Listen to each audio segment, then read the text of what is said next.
And everyone shall be saved.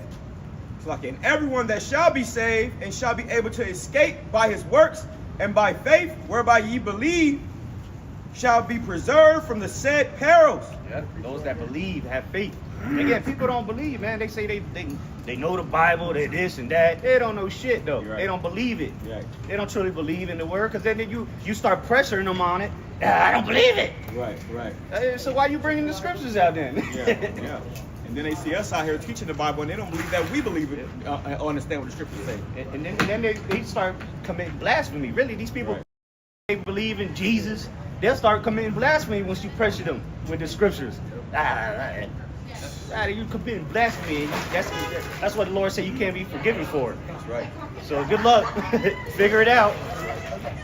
I'll take one pop shot.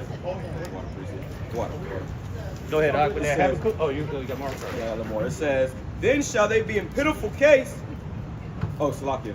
Let me go back to verse 8. Then shall be preserved from the said perils, and shall see my salvation in my land and within my borders, for I have sanctified them for me from the beginning. Yeah, because the Lord is justifying us. Going back to Romans 3 and 4, it says we shall be justified in our sayings. What we've been saying. Nothing that the Lord ain't already said. We're just telling you what he said. We're giving you the message from on high. Don't shoot the messenger. But soon you're going to be a force to realize that we are the prophets of the Lord. You're going to have to acknowledge it. You can do it the easy way, or you can do it the hard way. Either way, right. Everyone's going to know that, yep, they were right. And it ain't that we're right. It's just that we've been given the insight. Right. All right. Amos 3:7. It's been revealed unto us. Yeah. If we be those men, which somebody got to be the prophets, the servants. And if not, who and where are they? If it ain't us, where they at? Right. Genesis, Sakari, them niggas. They didn't even got their house in order, man. So this place is finished, man. And now it's being made manifest who the Lord truly sent. To what? To warn you about the destruction that's coming. It ain't gonna be, it's gonna go back to normal. America's gonna get back to normal. The economy gonna be all right again. No, it's not. The economy's done. If you haven't noticed yet. Right. There ain't no bouncing back. This is gonna be worse than the Great Depression in the 30s or 40s, whatever, early or late 20s, whatever. It's gonna be worse than the 70s when there was gas shortages. It's gonna be worse than 2008. This is about to be an AI bubble, which is gonna be linked to everything concerning the economy, man. Right. So, and again, we know this because we've been measuring the times. We've been talking about all this before we've been talking about digital money, AI, way before this shit actually exploded to the level it's at now. Go ahead, dog. This is the book of Habakkuk, chapter 2. Going straight to the point? Yeah. Habakkuk 2, verse 3. It reads, for the vision is yet for an appointed time, but at the end it shall speak and not lie. Though it tarry, wait for it. Yeah, it was tarrying, you know, because we've been coming out here year after year, beginning with the elders, elder apostles of Great Millstone, coming out here year after year, saying the same thing over and over. Right. You said, like the apostles say, you guys sound like a broken record. What else you want us to say? Right. We're not like the churches do the sermon. They're gonna sing some songs, which we are singing, right. But they not dancing. But we're not here to tell you, give you some marriage counseling. Right. You know, we might be able to give you some, some advice, some guidance if you're part of the body. But we're not out here to tell people things gonna be all right. It ain't gonna be all right. Right. Not for you anyway. Not for the majority of the people here.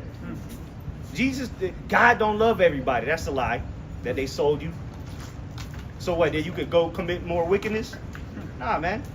Now it's time to pay the piper, man. Yep. You made your bed, now you got to lay in it. And it's only going to get worse. But it's been tarrying, but now it's finally here. And that reminds me of like Noah. He was out there prophesying. He didn't go out there and say anything different for those 100+ years he was prophesying. He kept saying it was going to rain. It was going to rain. It's Revelation 14. There's no man can learn that one. It's a one specific tune, vibration that we're going to keep hitting over the head. until it started raining. And then when it started raining in the time of Noah, and that's why Yahweh Shai likening this thing to the time of Noah, that's when everybody wanted to get in the ark. But by then it's too late, bro. Like that's why we give praise to Yahweh Shai for giving us the eye salve to see the vision before it takes place. So what are we doing? We preparing ourselves. Everybody else is through. Right.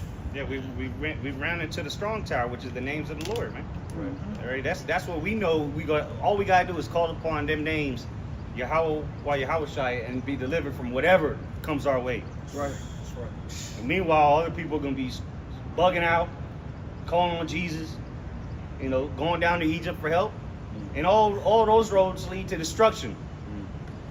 Ain't gonna be no more good times in America. Going out to have a waste the little money that you got, the little money that you do somehow got, and motherfuckers are thinking twice about coming out now. Now look at this. Remember, these clubs used to be packed every week. Shit. We ain't seen one popping night in months. Hell, they probably going out of business. What happened to the tacos? The Haiku went out of business. They ain't even done nothing with a new taco spot. They probably going out of business. I can't afford that shit no more. This shit is going down. This is the squeeze. Pressure from above, pressure from below, because they getting ready to bring out the solution, which is going to be the charagma. You want to keep the little money you got coming in, and we'll give you free money. That's what the government, they're going to put you on a universal, or Elon Musk, high income. Universal, we're going to give you a high income. It might be $4,000 or $5,000 a month. But guess what? You got to take a chip, and you're not going to be able to save it, because by the end of the month, it's going to recycle. It expires, it's programmable, Shit. It's traceable. Damn. Total control. Yeah, they'll give you all the credits, but you can only buy, Certain things, damn pay your cricket bills. burgers, Exactly. No more meat for you, Yeah. Johnny. Crickets. Yeah, You will eat the bugs. it's good cricket soup. Which is piss water and some crickets. And you'll have your VR goggles, so it looks like you eating a steak. Well, that's where was it? It was in the World Economic Forum, but it was recent. It was one of them conferences. They say, yeah, look, well, there's gonna be people that have the resources to travel, but the rest of the people, all they need is the Oculus goggles, and they can visit there too, from the comfort of their home. Yeah, the comfort of their home. That come from a movie called Ready Player One. Yeah. I was living in the slums, Yeah. but they put the goggles on. They was in a whole other world. Yeah. That's what these elites want, to put you to keep you somewhere stuck. Yeah. And they can, control the world while you somewhere in a reality world. It's not real. It's not And real. that's in that movie. Most of the people went into debt, so they had to work in them little cubicles. It was a prison, a digital prison. Yeah. And hey, that fucking, those goggles are fucking high level, because I remember at the mall, at Brandon Mall, they had a trial where you can go into the Apple store and you can try it. I put them bitches on, bro. They put me in a room with Alicia Keys, bro. And I thought I was in that bitch for real. I'm like, what the fuck? But that's how high quality these things are, bro. Like, it looks like you are actually wherever they put you. Yeah. I did the same thing, and they put me on top of a mountain. Yeah. It looked real, like the snow and everything was just Yeah. like real. And that's what Esau wants. He wants to put you in a false reality. Virtual reality. Hey, and that's without the brain chip. Oh, Imagine you got the brain chip in you, because your brain, what it is, interprets all the signals. So you'll feel like you're there too. Yeah, you feel cold. Yeah. You'll feel the wind blowing. Damn. Smell. Exactly. All your senses. Smell, all all the that. senses. Yeah, Wow. it's gonna merge you to that, and you're gonna really. And then when people would just, if they unplug, they just gonna try to kill themselves. Cause they be like, nah, I'm back into this hell.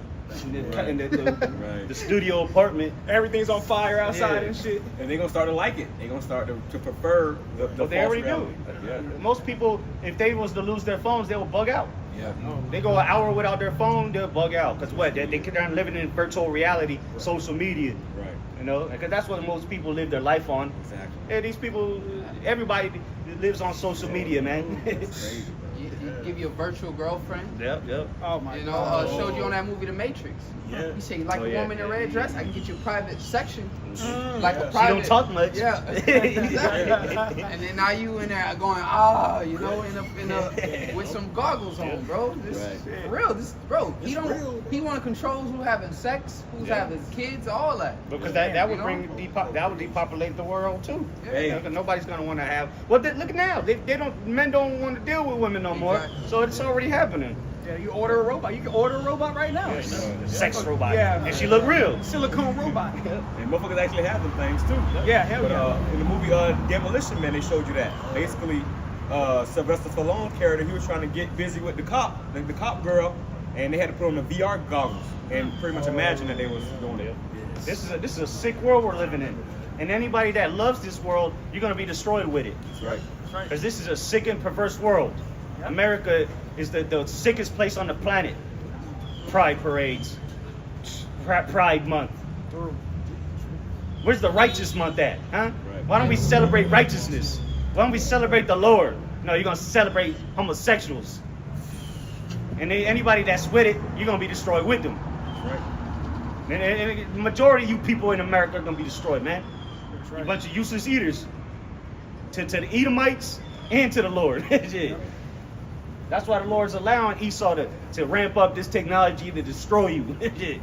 He got weapons of mass destruction. It's gonna be the thermonuclear missiles, all right, but they're already destroying you every day with this technology, so-called. Because if you really go to that word, it really means arts, you know, different arts. Not no damn iPhone 17. The hell? Which is radiating you to death. Jay gotta wear hematite everywhere he goes to, you know, absorb that EMF. This place is a haunted house, man. And it's closing up shop. Right. Go ahead, though. You had them on there? I was still going to say, yeah, I ain't finished. Okay. This is Habakkuk chapter 2, verse 3. For the vision is yet for an appointed time, but at the end it shall speak and not lie. Though it tarry, wait for it, because it will surely come. It will not tarry. Yeah, so we've been waiting patiently on the Lord. And now it's here. So like, we ain't waiting on it no more. It's already here. The only thing we waiting on is for the hour of temptation to come, the thermonuclear destruction of this place, and the Lord returning and delivering the elect. That's really all we're waiting on. You know, and the things that come with it, of course, but they're pretty much everything come to pass, except for those things. And now the mark of the beast, it's already here. There's people walking around with it. The system is here. All right, and I don't know, Brother saw the Dabu 7 video this morning. Everybody sees it. You don't know what's coming, you're gonna be left behind when the new financial system comes. That's why America's bankrupting itself. You know how much trillions of dollars America's in debt, Shit. and you owe that money. You in debt. Oh, I got a 700 credit score. Okay, well you still in debt. Thanks to America, 39 trillion, as they say, but we know it's way more than that, hundreds of trillions. And then guess what? They got to pay interest on that. So what?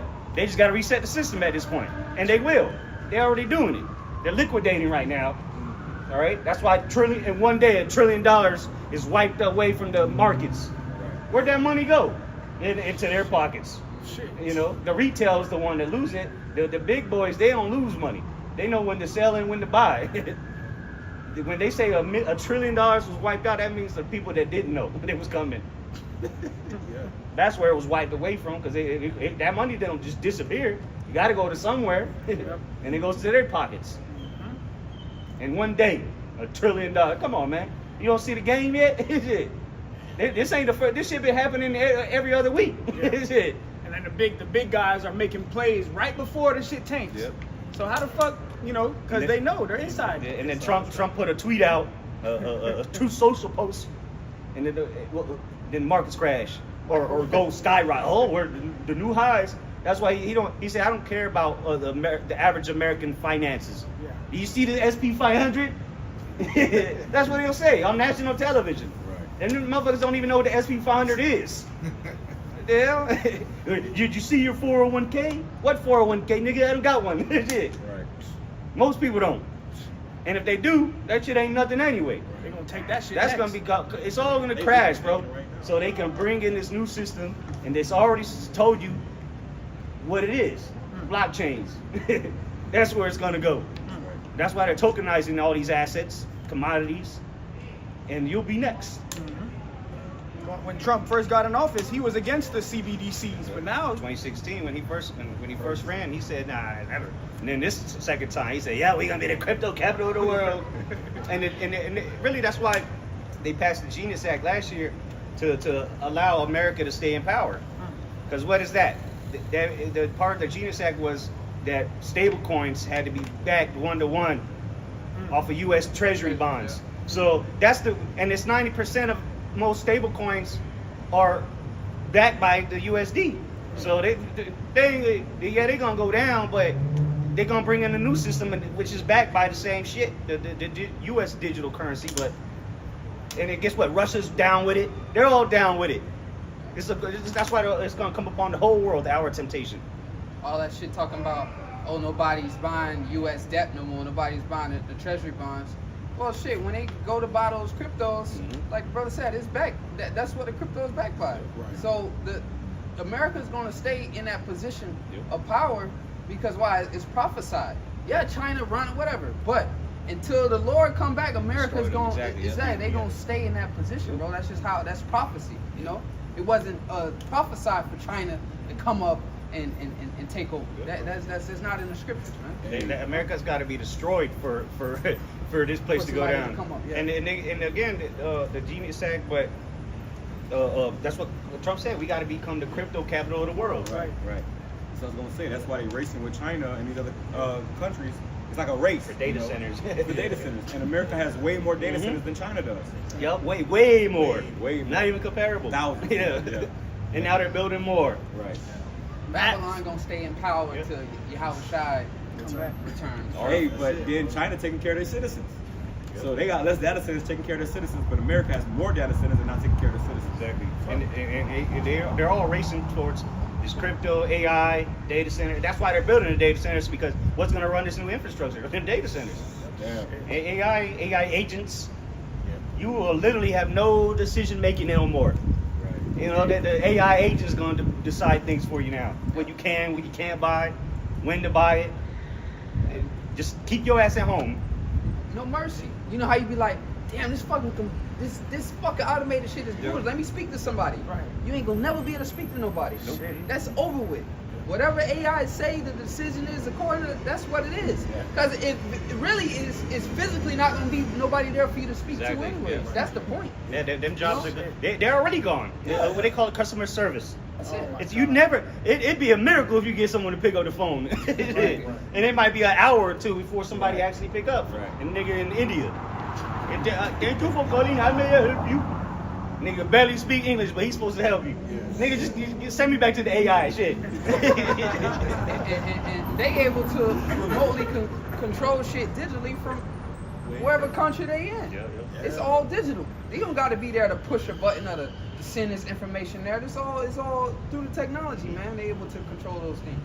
Yeah, the only jobs really that are gonna exist, and they're gonna be minimum, but the blue collar jobs, man. Nigga, they have to kind of unclog your toilet. AI ain't gonna do that. Construction. But hell, even now, robots is taking over a lot of jobs, like FedEx and shit like that. And hell, I seen some dude. It was a clip of some dude with some Moabite was on the show. Who won? America's Got Talent. That's what it was. And he was out there with like 8 robots, and they were dancing with him. They were all in sync and shit. Oh yeah. And then I see another video of the robots. It was competing against a worker at FedEx or one of them where, and the robot did like 200,000 packages. This nigga was only on 200 or 300 packages.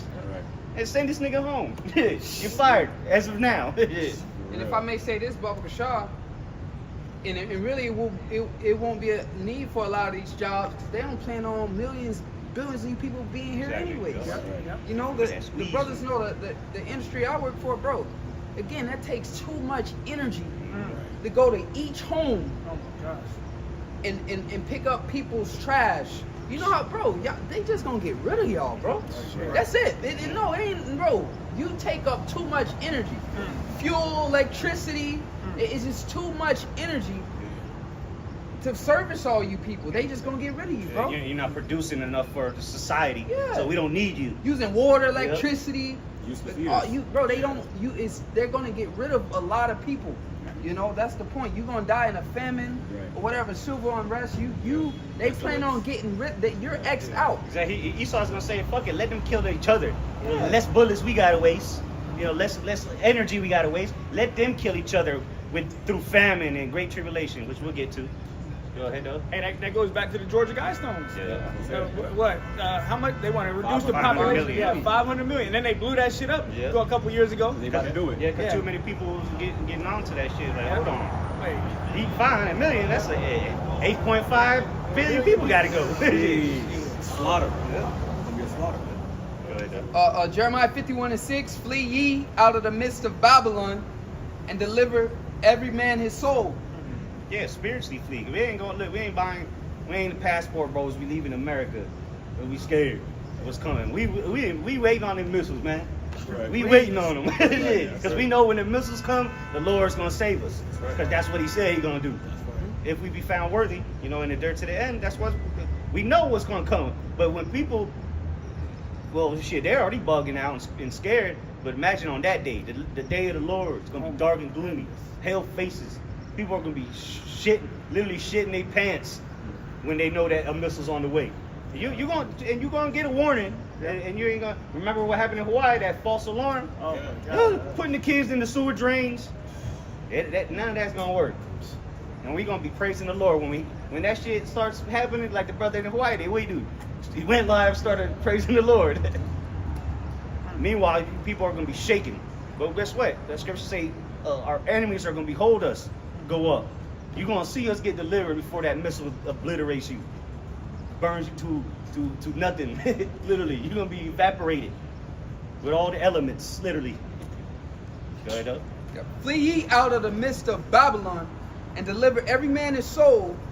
Be not cut off in her iniquity, for this is the time of the Lord's vengeance. Yep. This is the day of the Lord. This is gonna be a day of vengeance for all the blasphemy, because there's people just committing blasphemy left and right at this point, man. Disrespecting the scriptures, disrespecting the men of the Lord. If they know the names, they disrespect the names, and that's amongst Israel. The Lord gonna be getting. Well, He's already begun. That's why these clowns are getting exposed left and right. But that's just light work. The Lord just embarrassing you publicly, but soon you're gonna be put to death publicly, tortured, so that many will fear, man. It ain't gonna be. It's funny to us, because the Lord said He gonna mark when their calamity coming. But even us, we gonna be scarcely saved. We take this deadly serious. Hence why we continue to come out here and say the same thing over and over. Repent, for the kingdom of heaven's at hand. You either repent or you're gonna die. There is no in between. You're not gonna go out in your sleep. You're gonna starve. Someone's gonna stab you to death, shoot you in the head, and many more ways, to come. Especially you men, you're going to war soon. You need to leave America. If you knew what was coming, that's why these people that follow out the truth, you should be gone out of America. But it don't matter. You can't run from the Lord. But at least you won't eat a missile. But that's gonna be the second death. The lake of fire. That's gonna be the worst way to go out. And everybody here in America walking around looking stupid. That's what they got coming for themselves. Go ahead. It says, He will render unto her recompense. Babylon. That her is Babylon, aka America, that great whore that rides upon the beast that all the nations are starting to hate, including Europe, the EU. Hell, they're saying the American tourists going abroad, they getting beat up and robbed, even in European countries, because everybody's sick of you damn people, man. Everybody know who the problem is. But shit, niggas and spicks go to China, or Russia. They don't get treated like an Edomite from America. Because everybody's starting to see who the real problem is, the Epstein class. And Iran been mocking the hell out of you, Trump, with that shit. What happened to the files, man? Huh? Well, that's the people that are in charge of America. Right. Pedos. Bunch of sickos. That you voted for. Maybe. Some of them you didn't even vote for. The technocrats. But they all up in the White House. Why did Trump take them to China? What the hell? Yeah, got Elon Musk and Peter Thiel. Well, not Peter Thiel, but Elon Musk was among them. But again, they're the ones really calling the shots. Telling Trump what to do. Because the majority of them is small hats. Peter Thiel, Elon Musk, they're all small hats, man. They might not be from Israel. That don't mean they lying on go back to Amalek. Shit. Go ahead, though. It says, Babylon has been a golden cup in the Lord's hand that made all the earth to drunk it. Yeah. The nations have drunken of her wine, therefore the nations are mad. Yeah, because the world has taken on the ways of the West, chiefly the ways of America, and now they're mad. They said, look, this shit is destroying our country. Look at our people now.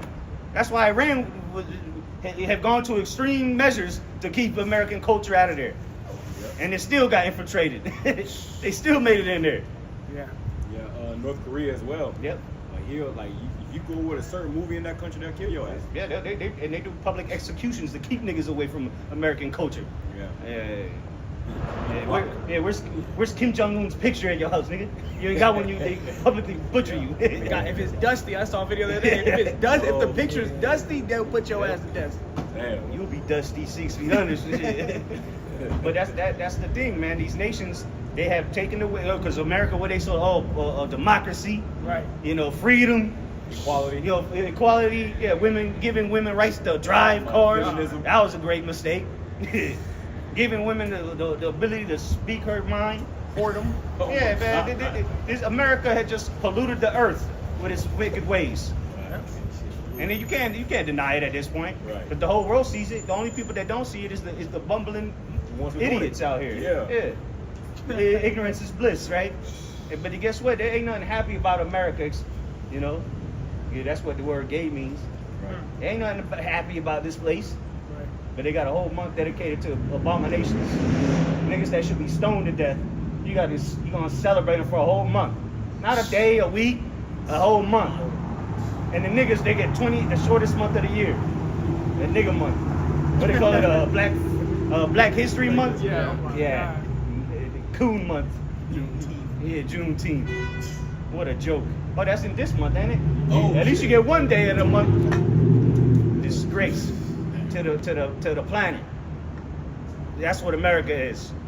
But it was a golden cup because everybody wanted to come live the American dream. Yep. Now everybody's finding out that it's nothing but a lie. Yep. And guess what? The other nations, they can just leave, go back to their country. Mm-hmm. You niggas and spics ain't got nowhere to go. Where you gonna go? Mexico?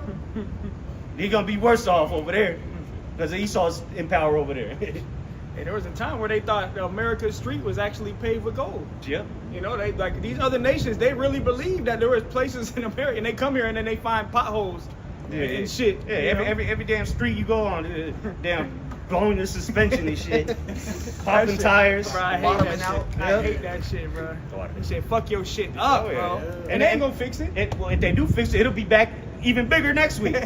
Even in my neighborhood, which it ain't the hood, but it ain't the richest place either. But the damn streets got potholes in my neighborhood. I'm like, damn.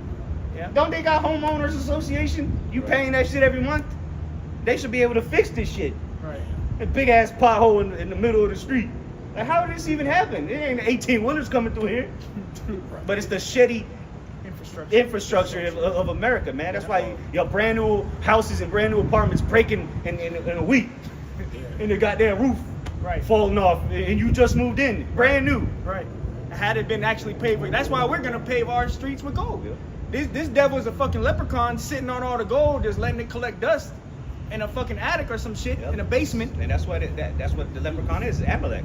They look like they got the big nose. Troll. Yeah, little troll, yeah. Nigga under the bridge. Makes your fucking streets and shit with concrete. This shit is horrible. This shit is death, bro. And that's why, hey, this man is as wickedness, he is as death. Yeah. You know? Covetous men. Yeah, he destroyed them that destroyed the earth, man. You can't blame nobody else other than Esau for the destruction of the earth, man. Right. You can't blame the Chinese, which they're doing it now, because what? They follow the ways of Esau. Where did industrialism begin? The West. Take all this AI, all this technology really began, even though China's advancing in it, all that shit comes from Esau. His devilish ways, man. Yeah, more on that though. Hey, and it polluted the whole earth. Yeah, literally. Verse 8, Babylon is suddenly fallen and destroyed. Howl for her. Take balm for her pain, if so she may be healed. We would have healed Babylon, but she is not healed, forsake her, and let us go every one into his own country. For her judgment reacheth unto heaven, and is lifted up even to the skies. Yeah, man. So the judgments have gone to the heavens of America. And that's why it's going to be destroyed. There's no making America great again. Healing it. All right, we're going to... Again, they can't even fix the fucking street. They going to fix America? Come on, man. Homelessness is increasing. The inflation is going through the roof. Oh, it's only 3.9%. Yeah. Do the math on your own. Right. Go to the store and look at the prices of the food and compare it just to last year. Right. And you telling me it's only 3.9%? Fuck no. It's more like 75% Right. gas. But in 3 months it went up 70%. Depending where you live, 50 to 70%, man. You can tell. That's a damn. At this point, it's a insult to people's intelligence. What they say on the news, man. But again, most people, they're not watching mainstream media. They're looking through their Twitter. Yep. You know, a lot of people are switching over to YouTube channels to get their news from. But then you still got a lot of people still looking at the mainstream media. But them niggas is just complete idiots. But again, even if you do get alternative news sources, you still don't know what the fuck's going on. Because what? People they're not watching. They're not occupied in prophecy. They're occupied at their 9 to 5 so they can pay their rent. As the prices continue to rise, and you're hoping them, oh, we just gotta wait this out. Once the war is over with Iran and things will get better, they told you it ain't gonna get better. Even if it did stop, it'd take years to get things back on track. That's what the experts are saying. Damn. But you're gonna listen to Bill Nye, the science guy, you know, or what's that dude, Kramer? Is his name Kramer? Yeah. That dickhead. The American economy is over, man. It's too much debt. It's impossible to get out of it. So what they gotta do is just reset the whole system. It's because there's no way you could pay. Even the interest. Look, the interest that they're paying on the debt is more than the military GDP. It's more than that. It's impossible. And it is this all purposely to bankrupt America. Really, what they're doing is bankrupting the earth at this point, the financial system, because they already have a new one set up. That was it on that? Okay. I gotta put this up. Okay. This is Ezekiel chapter 7 and verse 4 in the AMP. For my eye will have no pity on you, nor will I spare you, but I will repay you for your evil ways. Yeah, the Lord ain't gonna have pity on none of you Americans, man. Unless you be the elect. You might have one of these damn selfless driver cars run your ass over. The Waymo, some shit like that. You crossing the street, you got the green light, that motherfucker just take off. Then back up on your ass. Yep. It'll be a spirit on it. Spirit created for vengeance. Remember, that's what AI is. Right. Just summoning demons. That's what Elon said. Yeah. Yeah, Waymo. That's what it is. And again, I mentioned it a couple weeks ago. It was a whole fleet of them in Atlanta circling the block, just driving in circles, looking for the niggas to run over. Stuck at a red light, the yellow, blinking yellow. Don't know what to do. Yeah, man. This man's his technology is not to be trusted. He's even admitted it. Yeah, it's getting out of hand. Yeah. It's a little too advanced. Yeah. Because it's not artificial, it's autonomous. Yeah. Elon Musk said that AI is the devil or something like that. You know? Demons. Yeah, he said Demons, some yeah, demons. demons. Hey, they had a video of, I forgot what car company, Toyota, Camry, but they supposed to have it where when you reach a certain point close to somebody, it automatically stops. Oh. And one of the owners to the shit, he was like, I'm gonna stand out in front of the car. Wow. And his ass got hit. It was at a dealership, I think. Dealership. His ass got hit. Trusting in that fucking demon, man. That's why I don't fuck with them electric cars. You couldn't pay me to get in one of them motherfuckers. We be seeing it. Nigga died. Cause what? The Lord ain't had pity on him. Nigga was screaming in the Tesla. Right. Can't help you. I can't help you, dog. Right. And again, that's the electric. Those lithium batteries. Oh, You can't God. turn that shit off with a regular fire hydrant. Hell no. That's a thing. You need a special fire hydrant to turn that shit off. And ain't nobody coming with it. By the time the fire department get there, you dead. Crisp. Yep. That shit burning on the water. Yeah. Hey. Well, that's why. And remember, all these, especially these cars in Florida, when all this floods came and the storms came, and these Teslas got sold cheap, and people started buying them. That's why you see them everywhere. Well, they got flood damage, and that salt in the water interacts with the lithium ion batteries, and then it ignites spontaneous combustion. They doing chemistry under your ass. You think you got a deal on the Tesla? You should have checked the watermarks on the trunk though. And again, no pity though. People are going to be dying in some horrendous ways, and they just like that dude in the Tesla. All you're going to hear is the screams. That's going to be a daily thing very soon here in America. Just screams of people dying, starving, or just confusion. Just wailing, gnashing their teeth. Wait till the Lord show up, man. Shit. Hey, those cars are ran off of the battery, so like it's not like a regular car where if that shit's shut down, you can't even open the door. The door is ran by the battery, the window, everything. So when the battery's fucked, you stuck in there. That's why he couldn't get out of the car. Yeah, well, because this is a computer on wheels. So once the computer shut down, that's it. Ain't nothing else opening, man. You stuck. It's a trap. But it says, which they do have emergency levers. But who the fuck read the book to know that? And in the panic mode, you ain't gonna, you're gonna be trying to open it the regular way. Right. But they do have levers, because my car's like that. It's a button to open the door, but if the battery dies, then you can't open it because it's power. It needs electricity. So, but it does have a lever you can pull. But what if that shit don't work? You better kick that motherfucking window out. Shit. Them bitches strong. And They make them bitches strong. And if you try to kick out the front windshield, you ain't never getting out that bitch.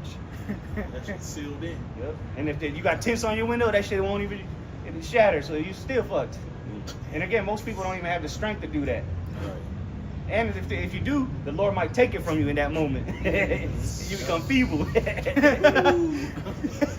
been in the gym every day. Yeah. Right. Your whole life. Can't even break the window now. Yeah. You hear it. That's when you know it's the Lord, bro. You hear a rubber ducky every time you hit it.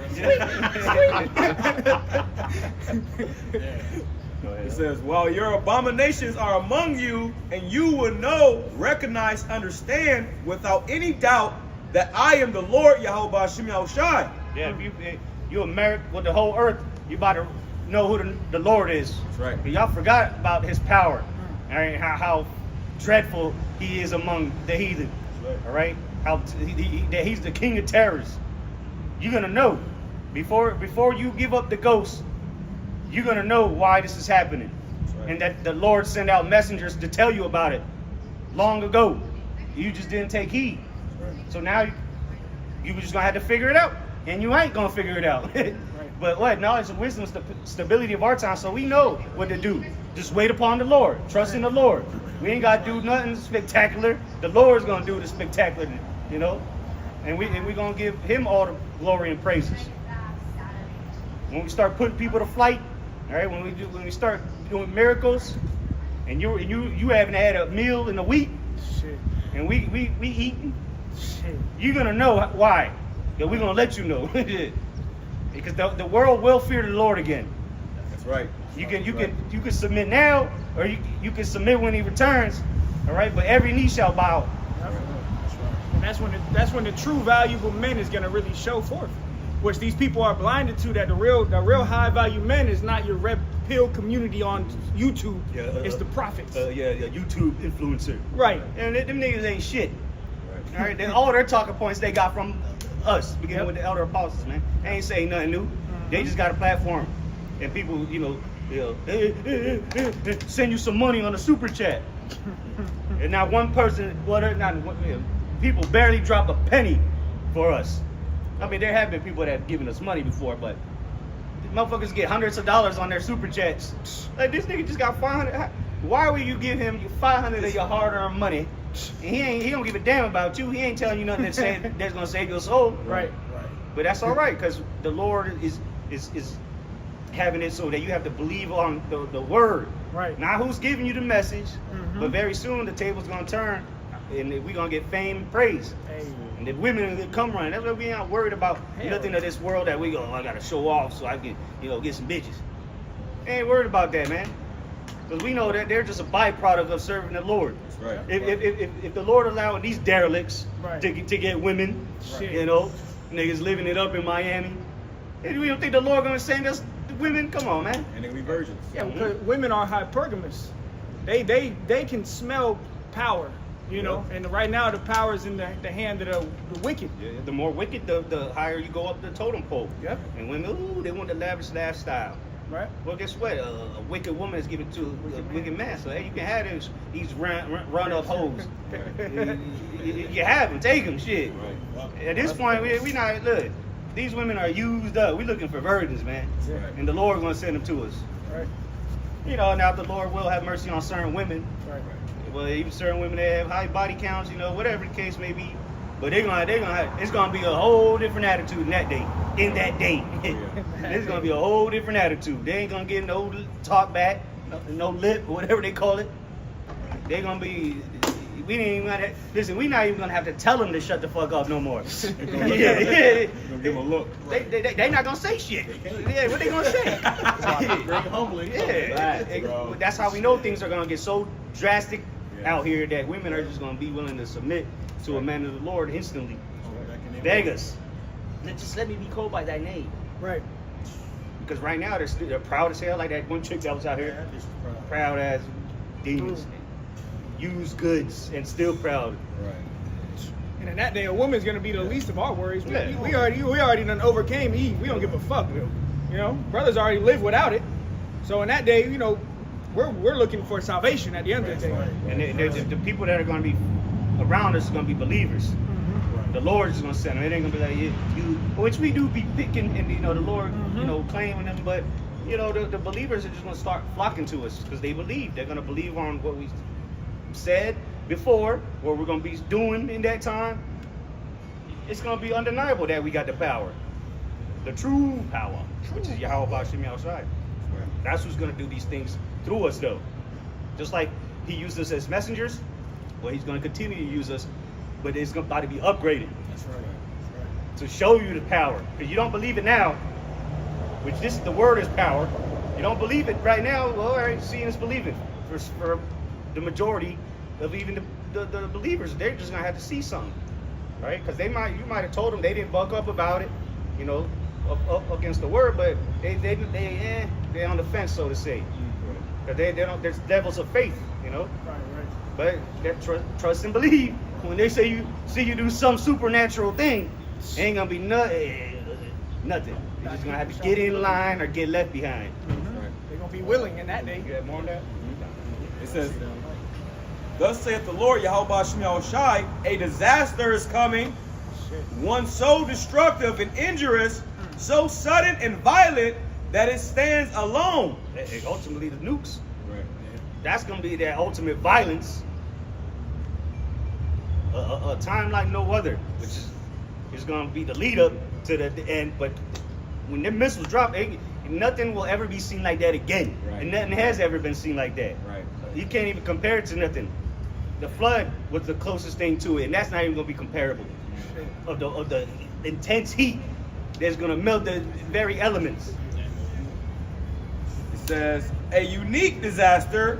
Look, it is coming. And in is A unique disaster, because again, it's never been nuclear destruction has never been seen.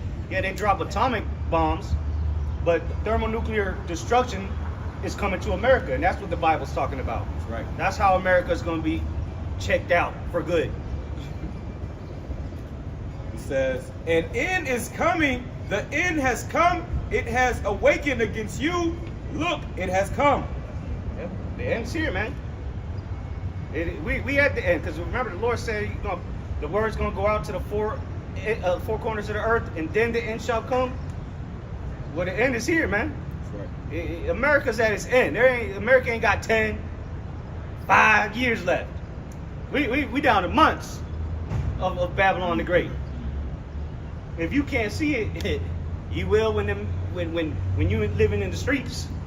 Because people are already becoming homeless, digging through dumpsters. And you make fun of the bum for doing that. And now you living in the Honda Civic at the gym. Working 82 hours a week. Shit, bro. It's still, bro. Shit, real, bro. Jump down to verse 25, Barbershop. What version you was reading in? That was NLT or the AMP. AMP? Okay, yeah. See what it says in verse 25. It says, verse 25, When anguish comes, they of Judah shall seek peace, but there will be none. Read it in the NLT. I think it's the NLT or NIV, one of those. Says a little better. But that's what's coming. Anguish, and the King James says destruction cometh, and they shall find no peace. Hey, they're talking about peace deals, man. Ceasefires. What the hell? And only an idiot would believe that. After you on slaughtered schoolgirls and blew up their what they call them, the Ayatollah, which is their supreme leader, religious supreme leader. Hey, you talking about they're gonna open up the strait again? Okay, you keep waiting on that. And some of the generals too, they killed. Yeah. Majority of them. Majority of the top guys they killed, and including men, women, children, babies, all that. They ain't get down. The new guy, the new Ayatollah, they killed his family, his father, his wife, his baby. They want blood. Yeah, they got some people here, sleeper cells. Right. Oh, they got a lot of videos coming out showing people going into the sewers and shit, man. You know, with that whole thing coming, the whole what is it? The soccer shit. Yeah, FIFA Cup. Yeah, the FIFA Cup coming. They got people, going in the sewers, probably planting bombs or something. Yeah. And again, that's people coming from all over the world. Right. They're not gonna fly from Iran here. Right. They're gonna go to I don't know, Kazakhstan and fly from there. Kazakhstan. Yep.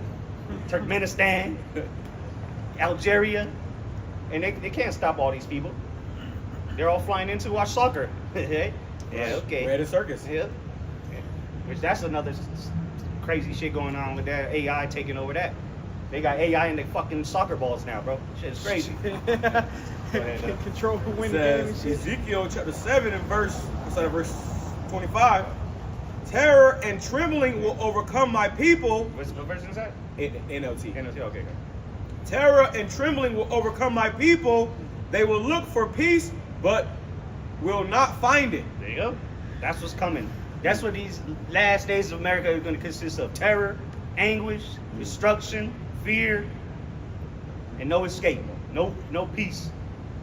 You're not going to find safety or shelter except in the names of Yahweh Ba'ashem Yahushai. And then by extension, we're going to be that shelter. That's how the rest of the elect is going to be protected through us. You know, what is Isaiah 32? You got some more? Yeah, there's some more on this. It says, verse 26, calamity will follow calamity. Yeah, that's what we are. It's already begun. Mhm. Things just get worse and worse. Domino effect. Yeah. And now the dominoes are speeding up. Yeah. It only takes one domino to fall for that to start, and guess Yeah. what? The dominoes already Out. fell. Yeah. They're about to run out. So the last one's gonna be the missiles. That's right. Rumor will follow rumor.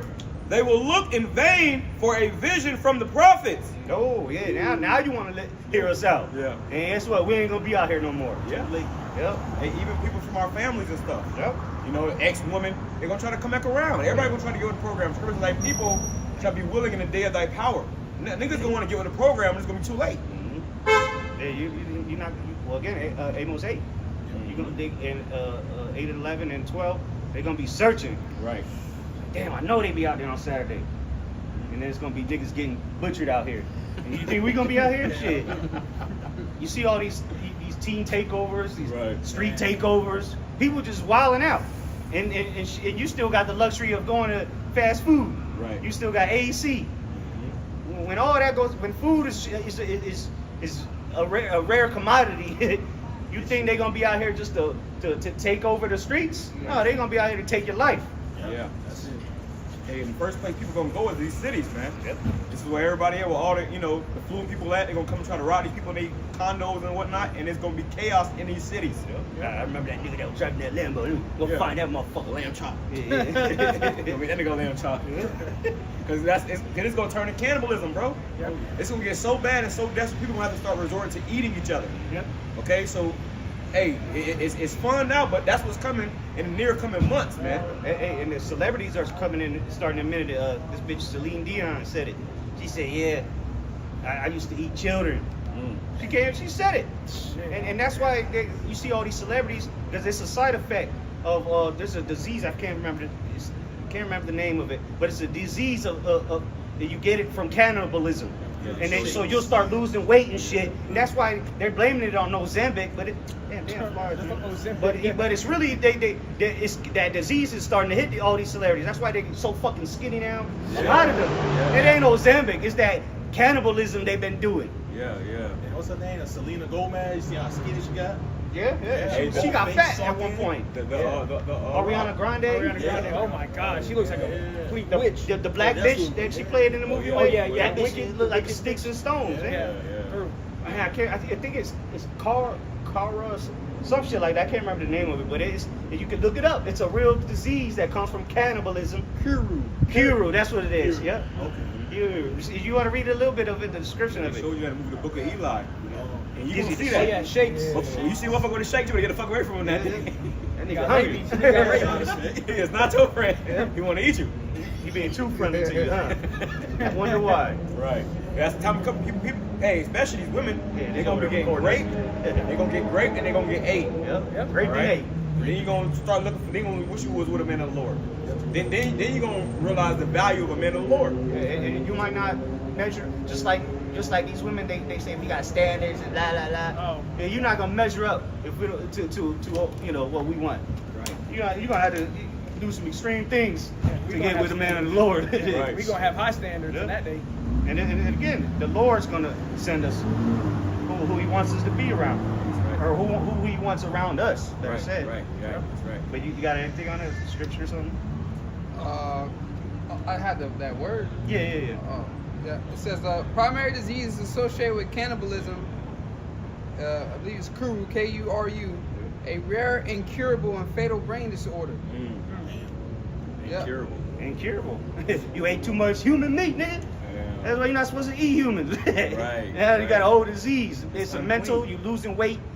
Oh, Zambi. Whoa. No. They ate too many babies. That's what it was. That's how they live. Look at Tom Cruise. This nigga looked like he looked in 1982. This nigga ain't aged in 40 years. Yeah, all that baby Keanu blood. Reeves. Yeah, that's the adrenochrome, man. Right. They all part of the Epstein files, man. Your favorite actor, actress, they all in their files, man. And this is the validity of the movie with your boy. We out.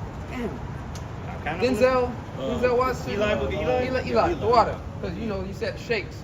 It says the word crew translates to shake or trembling. There you go.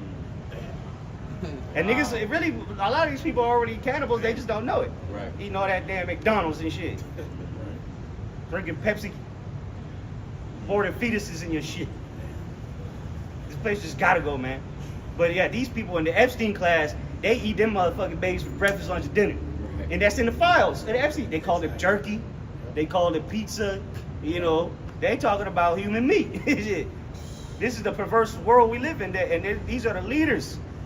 And again, who does everybody look up to? Celebrities. That's my idol. Don't they got a whole what they call the Grammys? They give them idols. They all man, they're a bunch of sickos. You think Trump is bad? These motherfuckers is just as bad, man. Epstein files. Everybody you seen in the movie, if it's a high level movie, them niggas ate some babies, man. And that's coming back. Yep. It's gonna be forced. Hell, women are gonna eat their own children. Yeah, Shit. I got that. Real quick. Yeah, go ahead. This is 2 Kings 6:25. And there was a great famine in Samaria, and behold, they besieged it until an ass's head was sold for 4 pieces of silver, and the 4th part of a cab of dove's dung was for 5 pieces of silver. You're gonna be eating shit, which you already are. But hey, imagine that people eating a donkey's head. That's how desperate people are gonna get. And where the hell people don't even know where to find donkeys. So what's the next best option? Eating mud cakes in your neighbor. Children. Yeah, because they're the easiest. They're gonna be the easiest to kill. Bop, right over the head. Throw that nigga in the stew.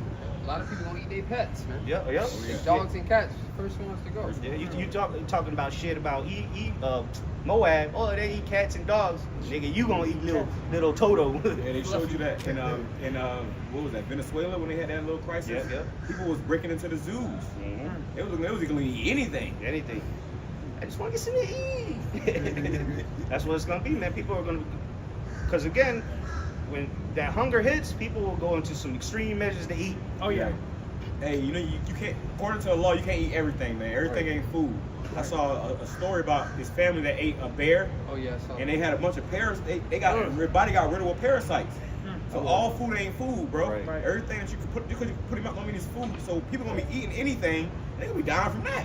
Niggas already eat anything. Yeah, exactly. You go on social media, Foods. a nigga eating a raccoon or Squid. Iguana. yeah, iguanas. Ugh. Gator nuggets. Gator, But the Lord made certain animals. You look at it and you're like, that I shouldn't eat that. Yeah, that shouldn't eat right. Niggas eat it anyway. A fucking possum, armadillo. Squirrels. Yeah, but again, the Lord might make it so you can't even find them animals, man. Yeah. Because a lot of people are gonna starve to death. You know, and you might not even, because you know when that body starts to eat itself from starvation, you're not even gonna have strength to run down an animal. Yeah, catch nothing. You become very they call it lethargic. Yeah. Basically, you want to do something, but you can't move. You ain't got no energy. Yeah. Pine away. Or even it takes energy to digest the food too. So it goes to a point you're gonna try to eat, it's gonna keep coming back up. Yeah, you Yep. might not even be able to digest it. You just Yeah. throw it up. Yeah.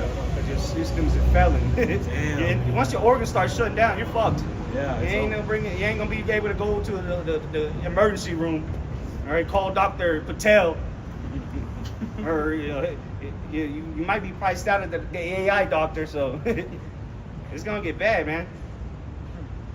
And again, we're not afraid of what's coming, because the Lord said we're gonna eat while people are starving. Right. Right. And we ain't gonna be eating no damn raccoon. Right. The Lord is gonna find, make a way for us. And it's gonna be, yeah, he can just give us manna from heaven. He did it before, do it again. Right. Go ahead. 2 Kings 6:26.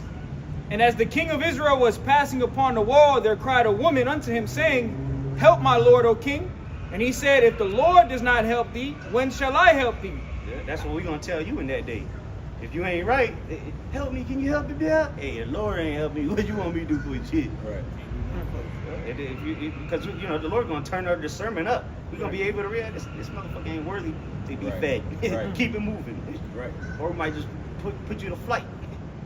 Yeah, and the Lord don't want certain people to be helped. Mm-hmm. So even if they, no matter how bad they need it, we ain't gonna be able to help you. They're not part of the elect, so That's right. beat it. Can't sit here.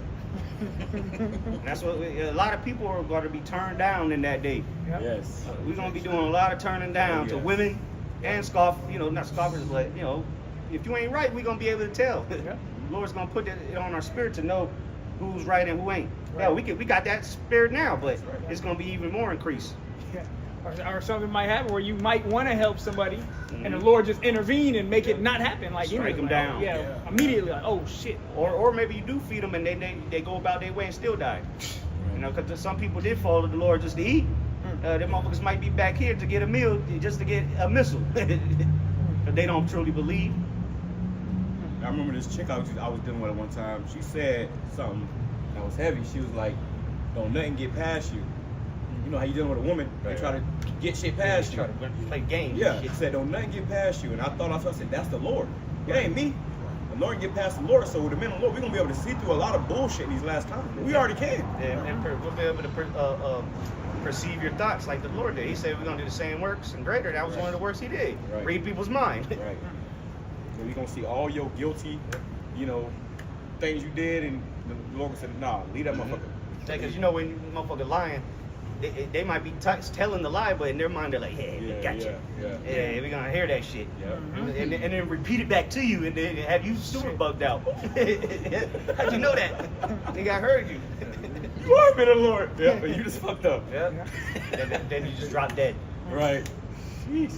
It is not me you have lied to, Yeah. but the spirit. Right. That's right. And give up the ghost right there and then. The same people that picked up your husband Yeah. is it to pick up your wife? Waiting outside. Waiting outside for you.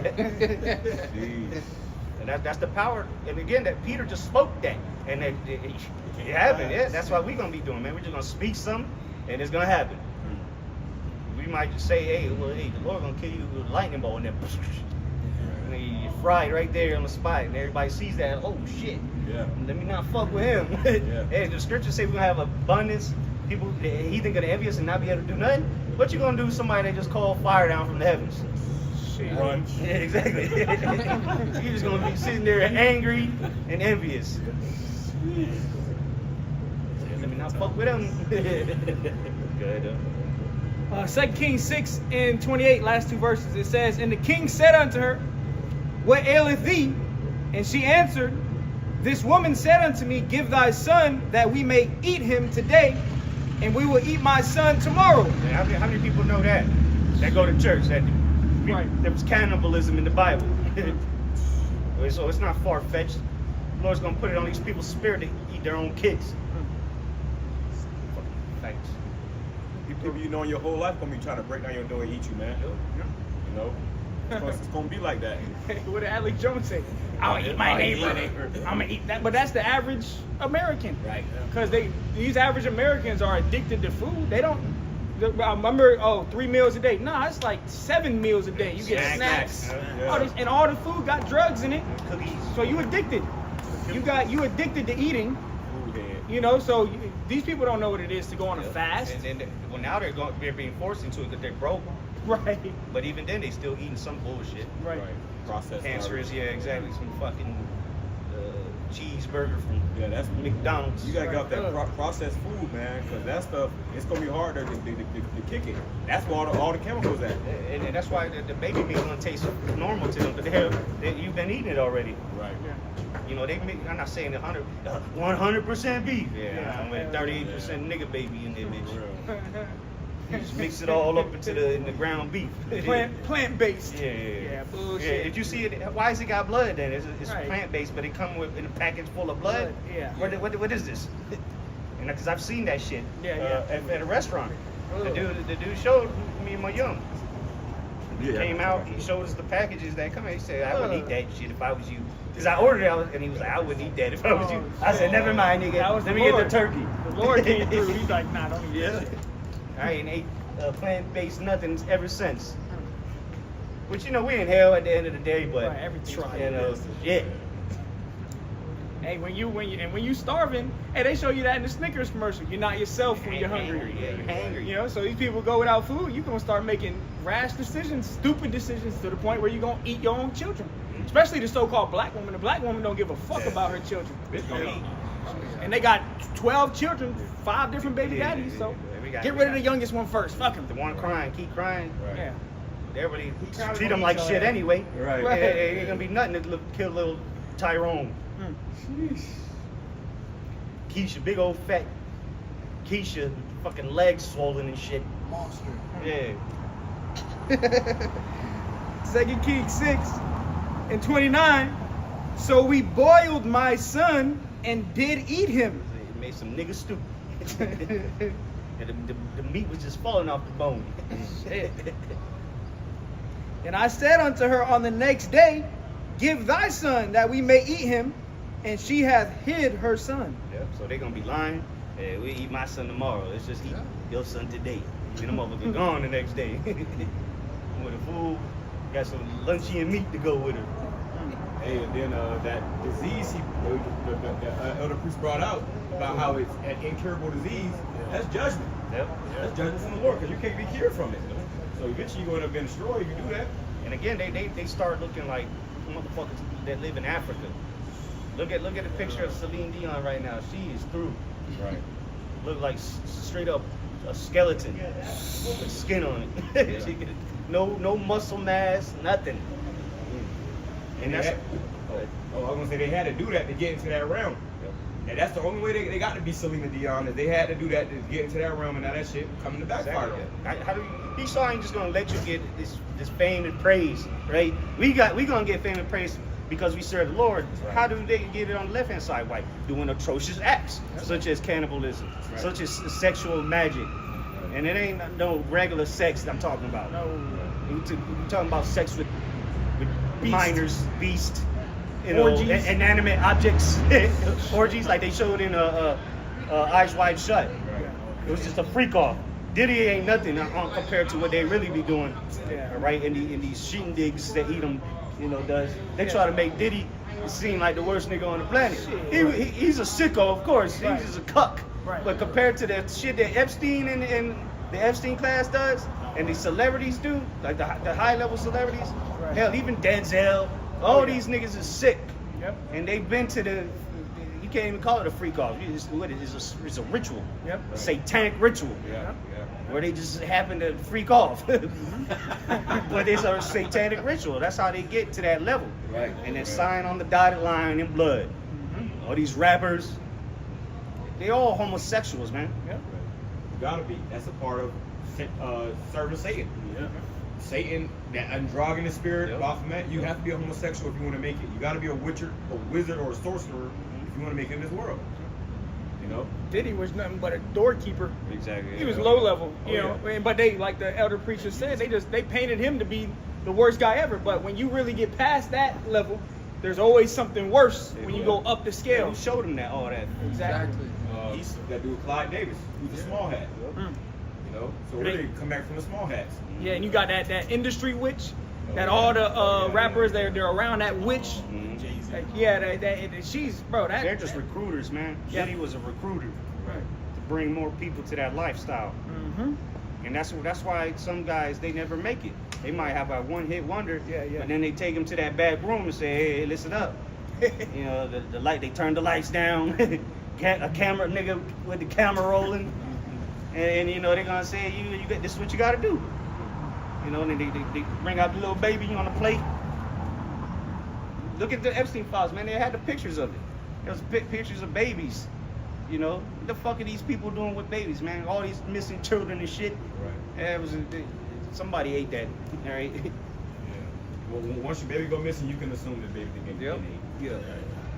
And that's one of the main reasons America's got to go for the Satanism that goes on. All right. And now they doing it openly at this point. They don't care no more. It's all over. It's part of the culture. The Satanism. Yeah. Hey, well, Halloween come around.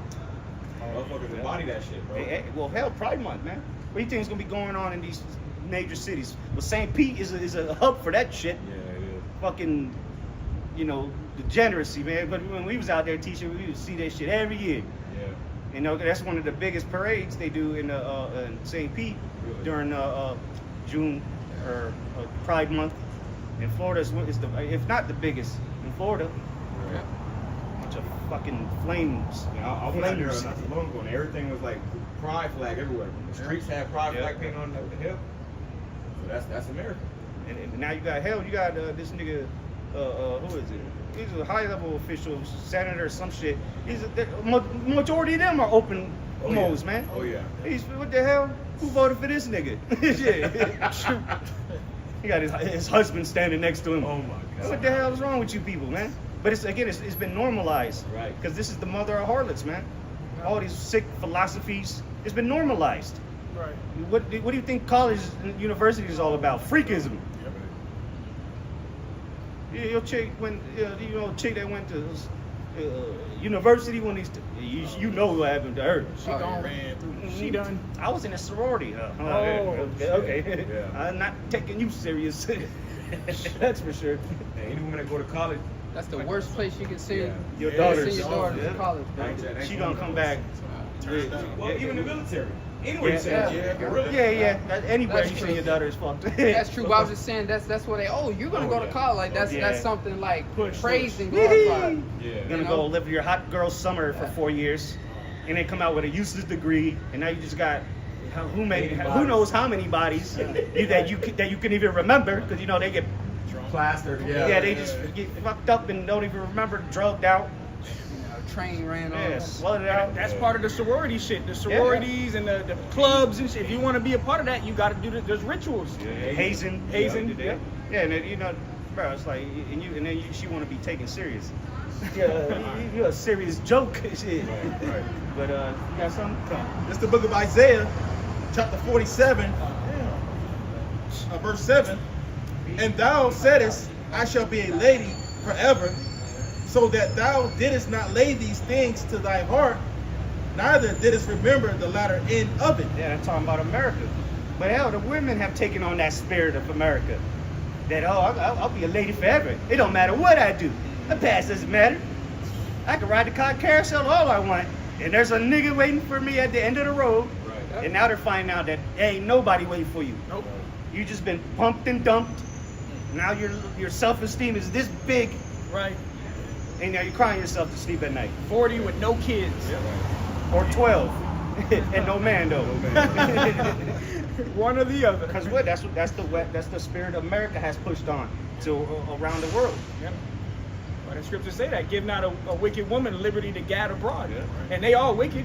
Yeah. And that's what America does. That's what the so-called white man has done, giving a woman a pass to live as you want, do what you want, and there's no recompense for it. There's no, Shaking her ass yeah. out in public, intoxicated out in public, True. and somehow they think that's sexy. True. But again, you got simps. You know? But the simps ain't simping like they used to. Nah. Yeah, it's over, man. The nice guys are done. They ain't got the money to do it. Exactly. Right. OnlyFans sales is going down. And then, OnlyFans, at least these bitches on OnlyFans, at least they're open horse. But these women just walking around the streets is probably bigger horse. Yeah. You know? Right, She just right. ain't recording it. Exactly. Yeah. But I guarantee you should send somebody got a new picture of her. Oh, yeah. Oh, yeah. And then they talk shit about a prostitute. Well, you doing it for free. You know what I'm saying? Yeah, exactly. At least she getting money. Yeah, at least she getting money for doing it. You doing it for free. Yeah. Hey, when You know? they say the most Fucking freakiest dumbass. girls, like the church girls. Oh, yeah. Pastor's daughter. Yeah. You know, so she ain't gonna be on OnlyFans, but she damn sure going on OnlyFans. At least a hoe, like a real hoe, a prostitute is a little more humbler than the average chick out here that ain't selling pussy. Because at least she knows she a hoe. Wham bam, thank you, man. She take the money and go on about her business. These women, they just want to, come on, man. Right. But again, they think they ladies when they're not. They're far from it. You want that princess treatment. Right. Bitch, you far from that. Yeah, you're the only princess is a virgin, all right? Right. That's the only time you treat a woman like a princess, which, you got women, you got to deal with them, but, in the kingdom, we ain't getting no secondhand goods. Right?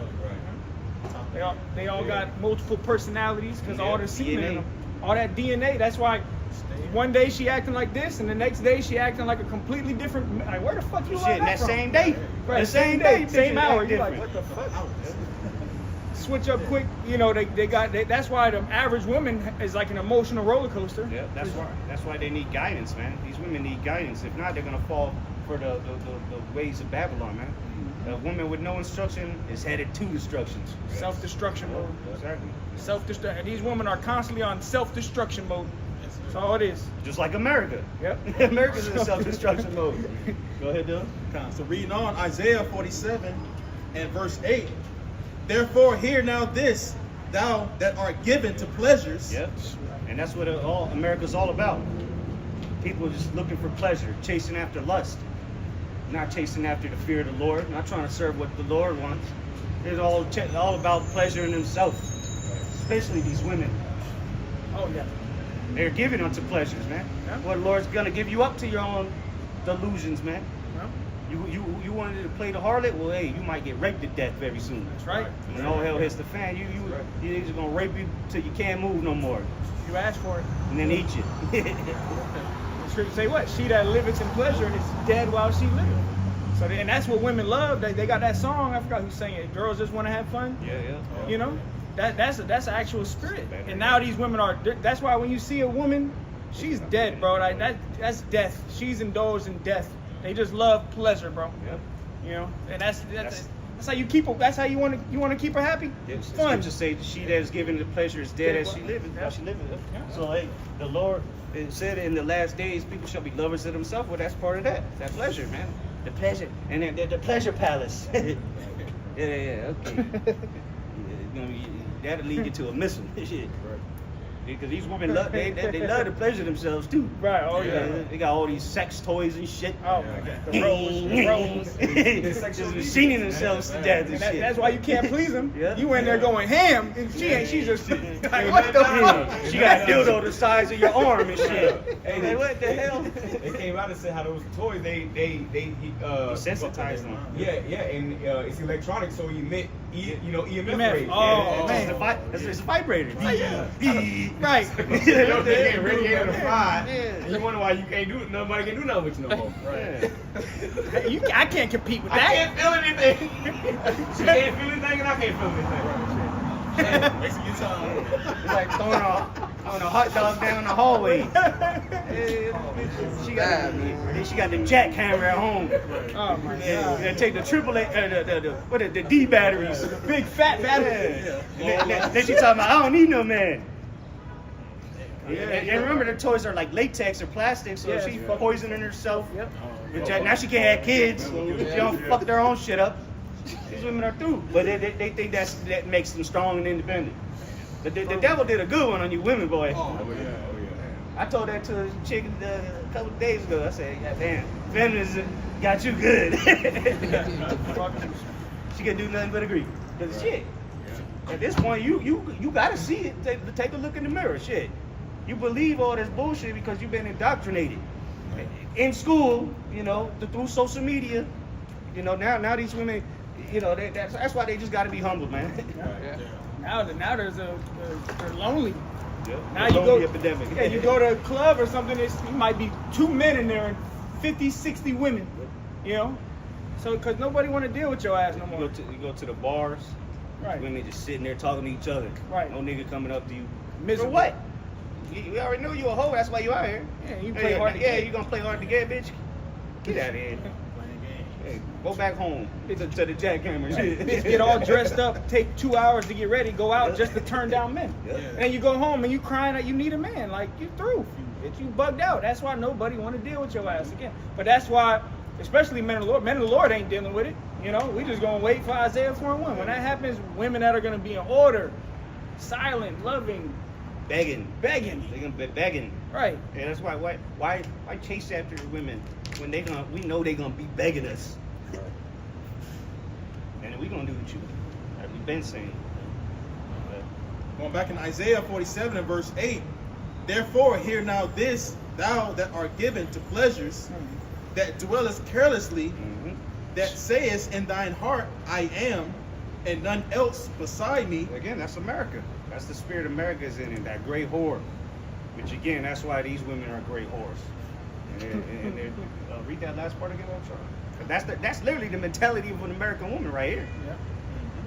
Yeah. Women all over the earth are thinking like this because America has spread that wine. Yeah. But here in America, that's why you got the passport bros, man. These niggas with money just leave. Live like a king. Go get a woman that's gonna actually respect me outside of America. And a lot of these women outside of America are ready to share a man too. Oh yeah.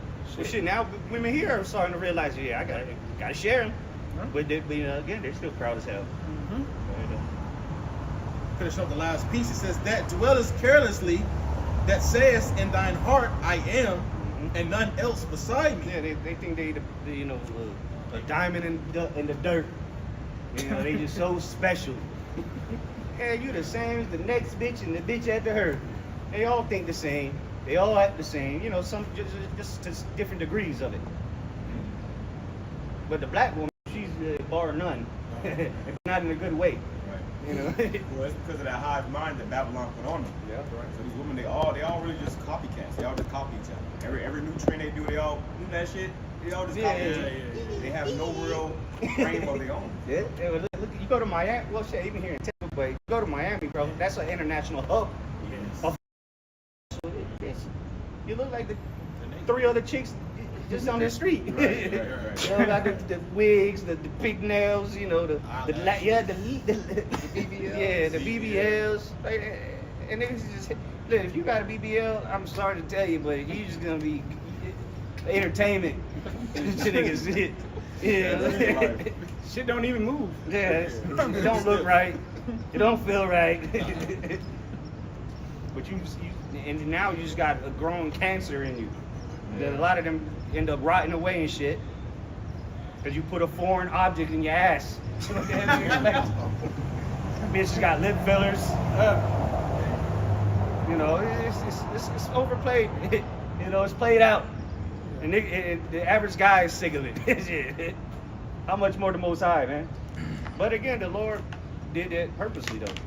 You know, made America that great whore, and then the greatest whores on the planet are in America. Okay. Isaiah 47:8, finishing off. That says in thine heart, I am, and none else beside me.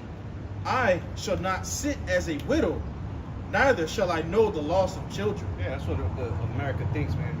Because they ain't been touched like these other nations have. So, we ain't gonna be no widow. You know, we ain't gonna have mass casualties. Well, you're gonna find out the hard way. Yeah, that shit is coming quickly, and ultimately the thermonuclear destruction, where hundreds of millions of people will die in one moment, in 1 hour. Go ahead. Verse 9, but these two things shall come on thee. But these two things shall come to thee in a moment, in one day. Yep. Like a thief in the night. That's how destruction's coming to Babylon.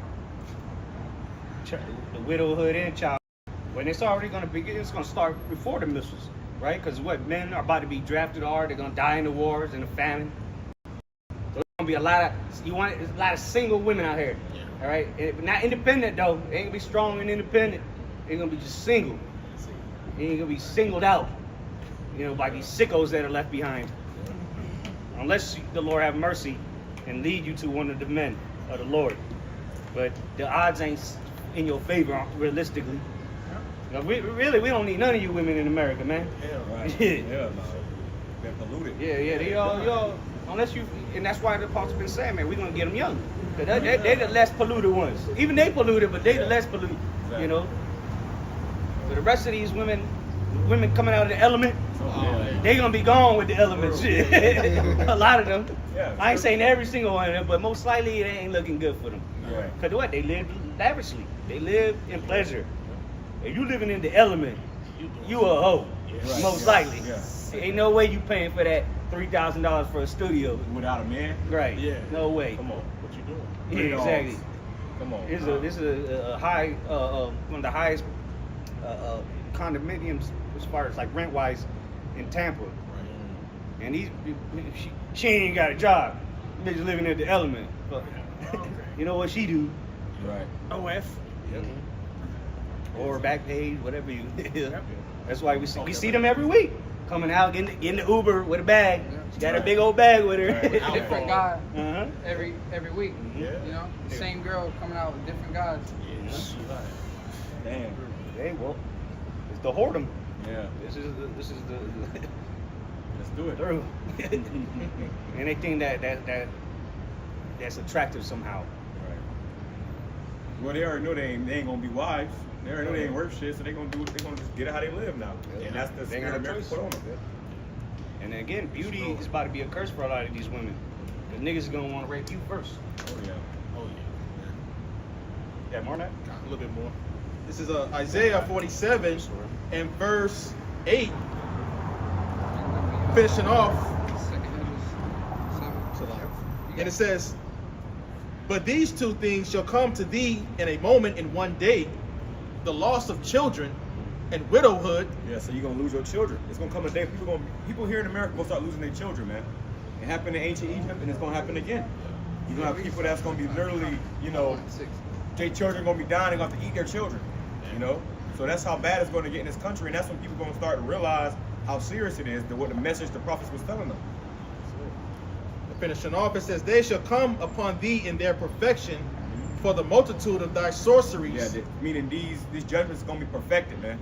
There's gonna be no escaping these judgments. The Lord got special judgments for every single one of you people that have not, taken heed to Yahweh Bashim Yoshai his prophets. He got a special judgment set up for you, and it's gonna be in its perfection. It's perfect for you. It was created just for you. It reads on, it says, and for the great abundance of thine enchantments. Yeah, all that wickedness you've been doing, all that evil. See, the Lord Yahweh Bashim Yoshai, he getting ready to start paying people back, man. You've been adding up a tab, and now it's time for the Lord to start, paying that off of you. Mm-hmm.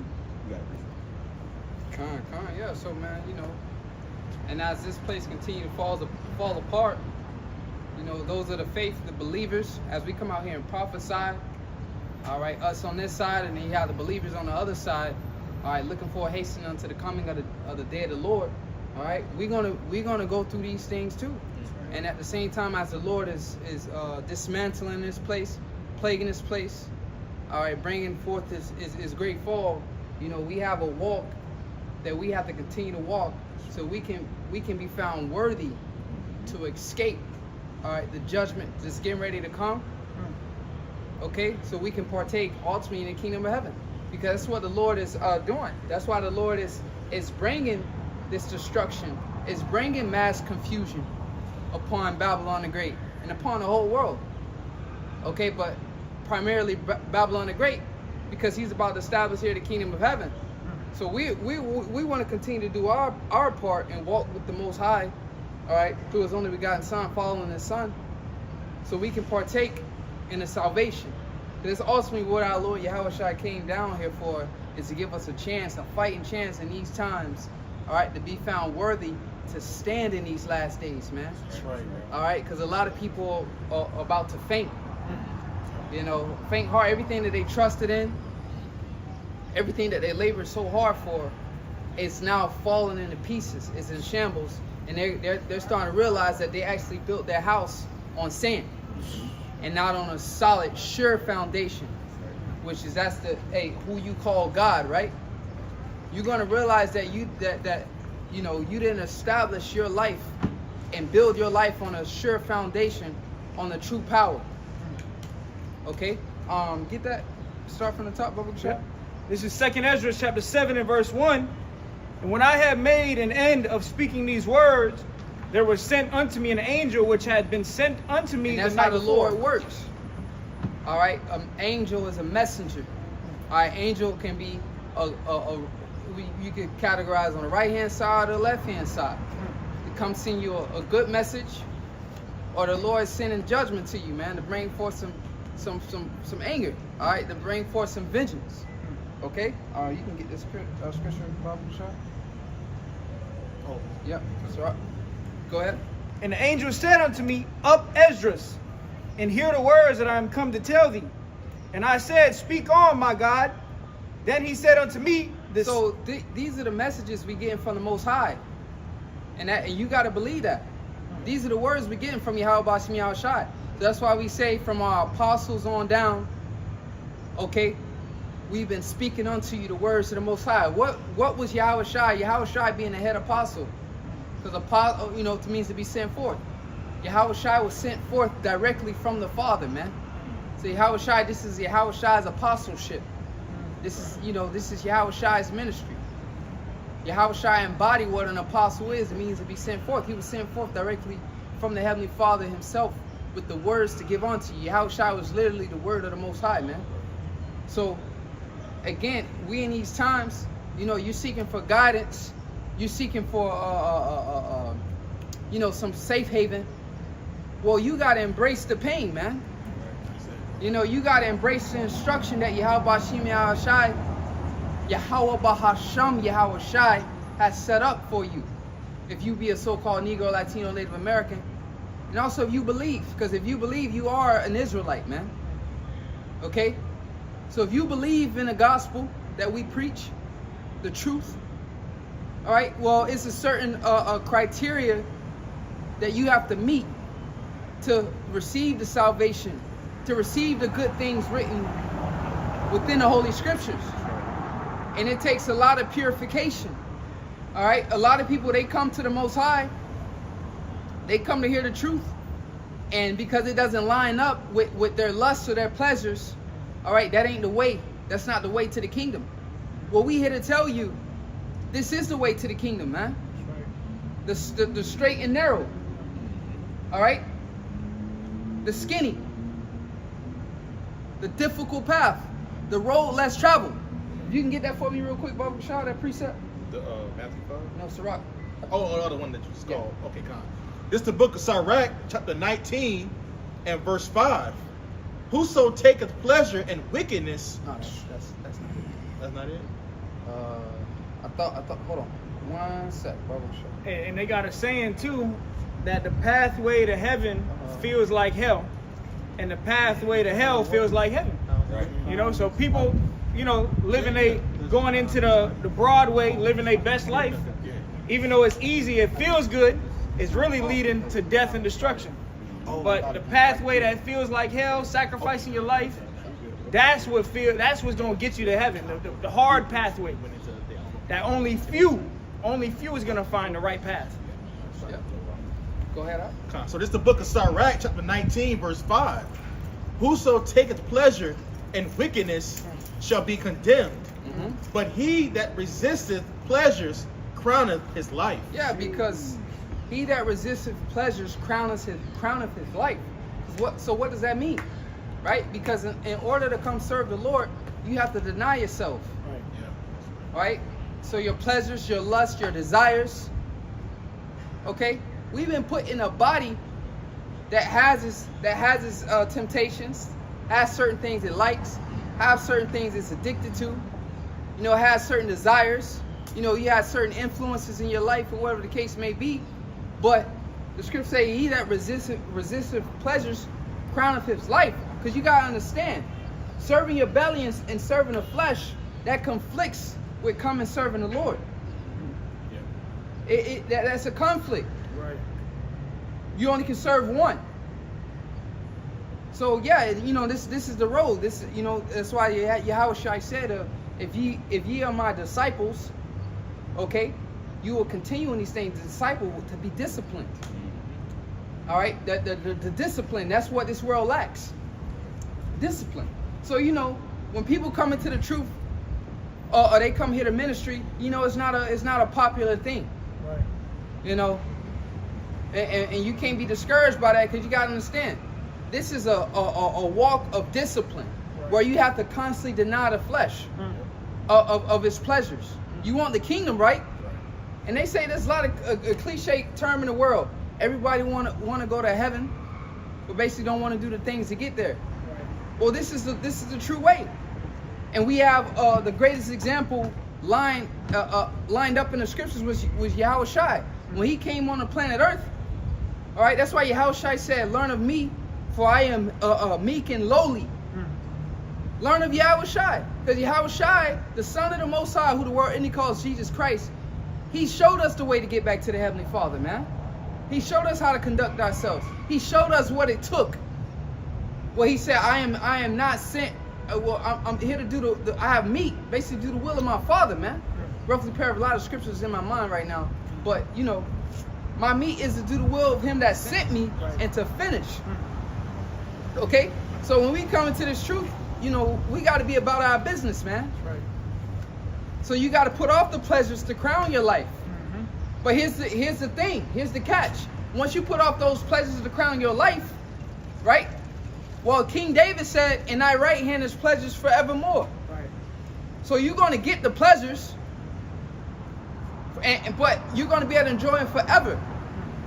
But you got to do the things necessary to get there. It's just not going to be given unto you.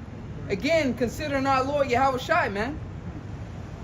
He was there with the Most High in the beginning. It tell you that in Proverbs the 8th chapter, where he said, "Before you established the earth, I was there with thee." That's why when you fast forward to St. John the 17th chapter, he asked to be restored back to that position after he put in the work, all right, to get back to that position. So you see, he was there. He was there in that position, at that position in the beginning, being a son of the Most High.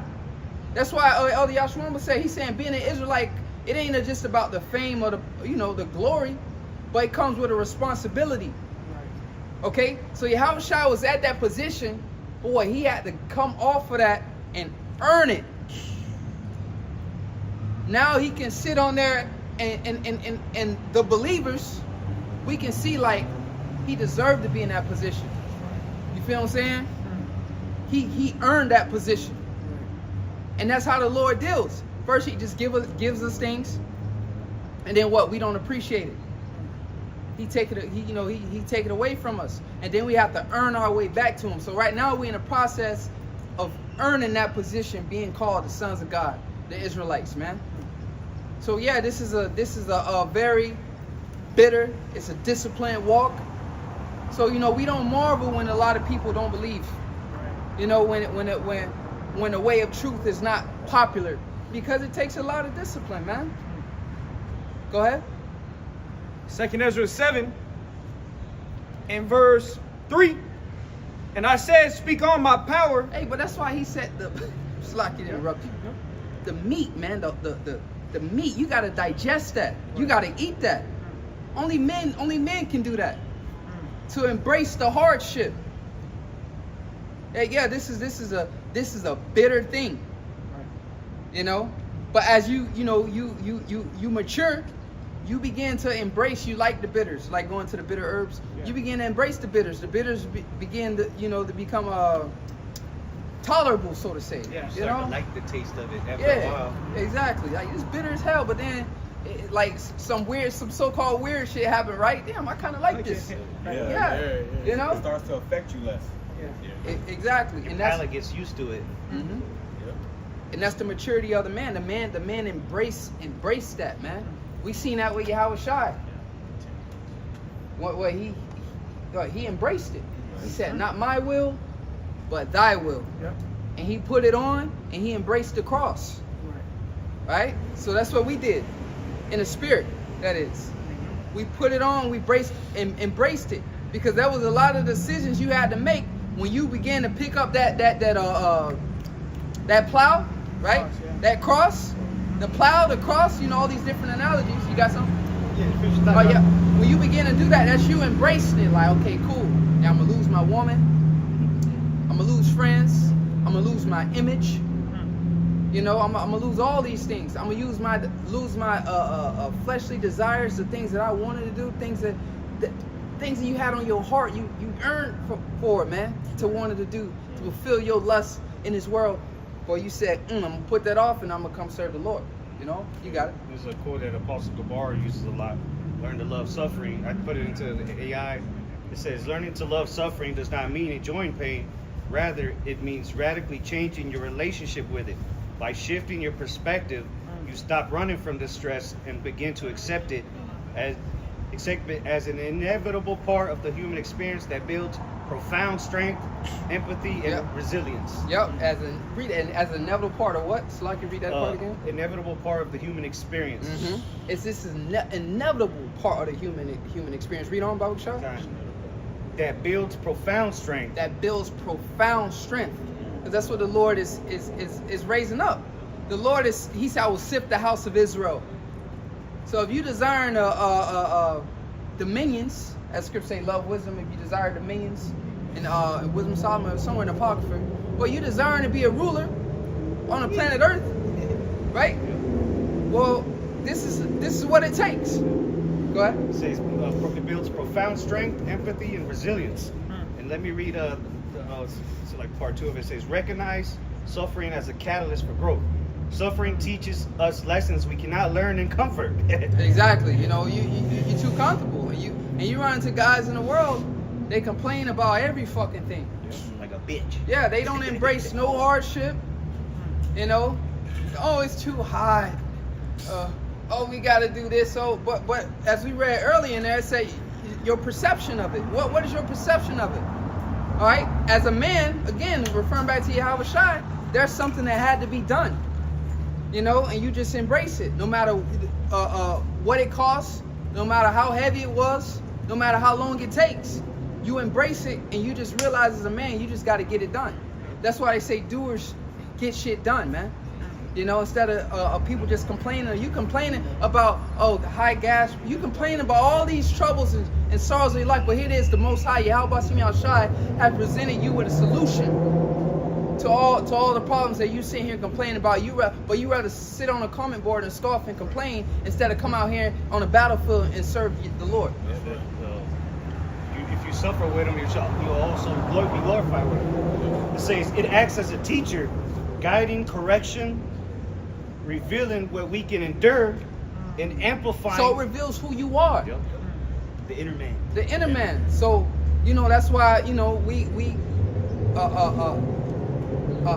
salute brothers, starting from my elders on down, and then even men of the old that endure such, hardship. We look up to those men, that's been laboring in the ministry for years, because we know in order for them to go there, they made it through all the trials and tribulations that the Most High has put in their path, man. And they endured it, you know? He that endured to the end, the same shall be saved. Revealing what we can endure and amplifying strength of character. Honorable men. You want to be honorable?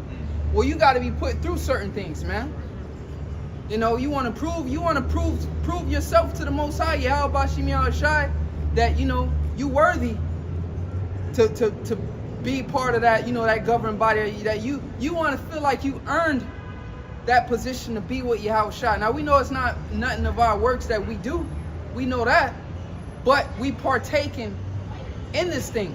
You know, we embracing, you know, the sufferings that Yahweh Shai put on us. Go ahead. It says, amplifying strength of character once we emerge on the other side. Yeah, once we emerge on the other side. And look, what Yahweh Shai told Peter, Satan has desired to sift you as weak. As weak. But I pray, you know, that thy faith be not taken. And we are, again, to the verge of overthrow, to agitate you to the verge of overthrow, man. And he said, but to revert it back to what the brother reading, he said that when you basically are restored, strengthen thy brethren. So when you come out on the other side, you girded with a certain strength. You know, you're a lot stronger. You gain more wisdom. So now you can basically share that with the body. You know, and you got a story to tell. You know, at the end of all this, brothers gonna have a story to tell, man.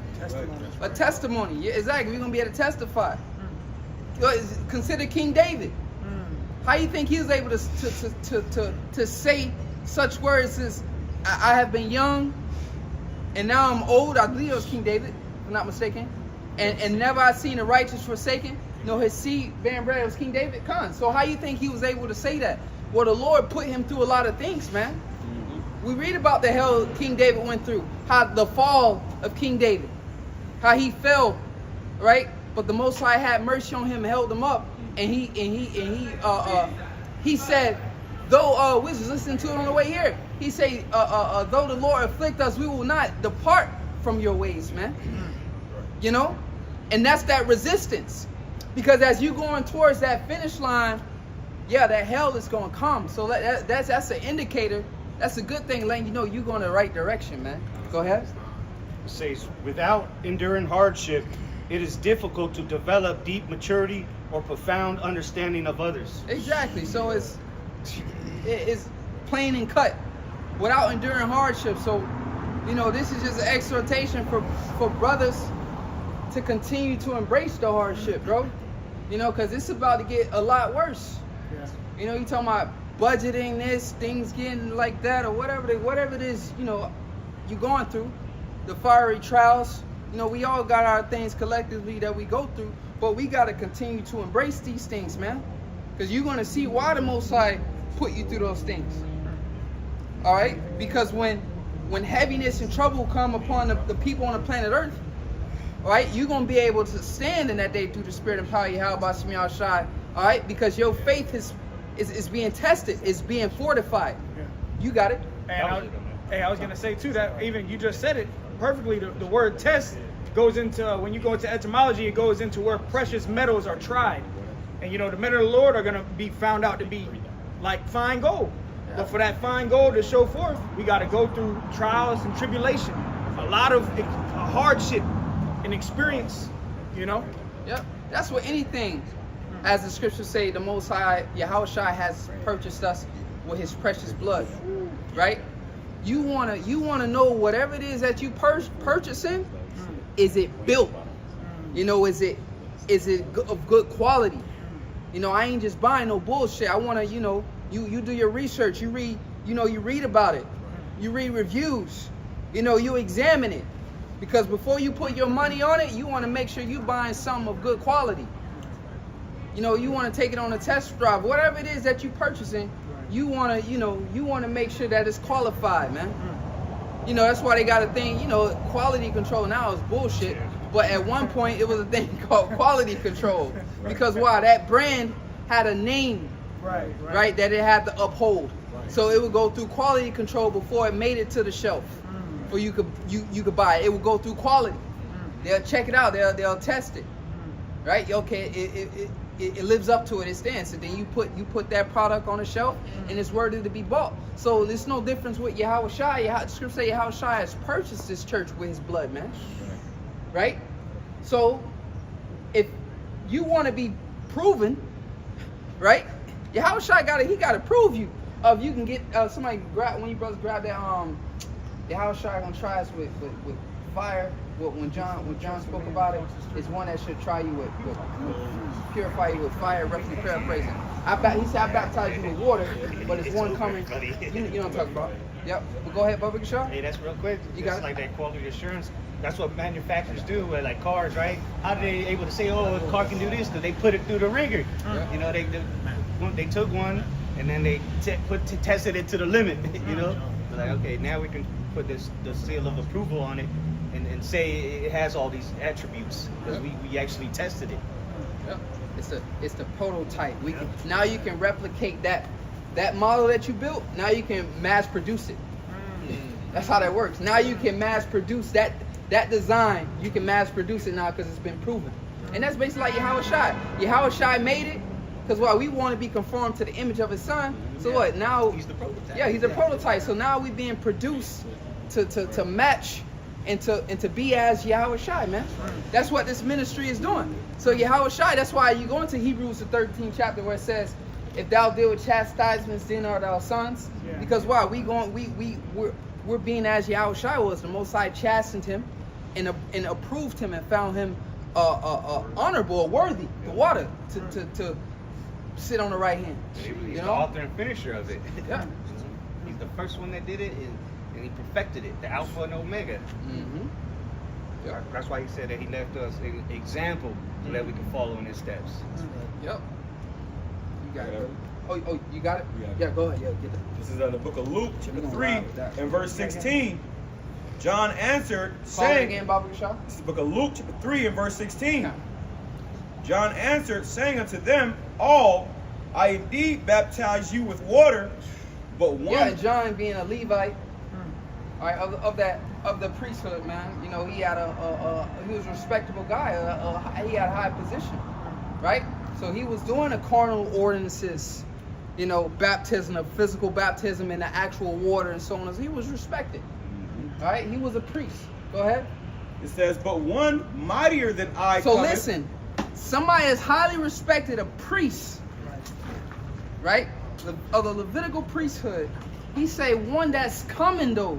The baptism he coming with. Go ahead. It says, but one mightier than I cometh, that latcheth, it's like the latchet of whose shoes I am not worthy to unloose. He shall baptize you with the Holy Spirit and with fire. Yes. So the baptism, the cleansing, he gonna cleanse you. So it is we being clean.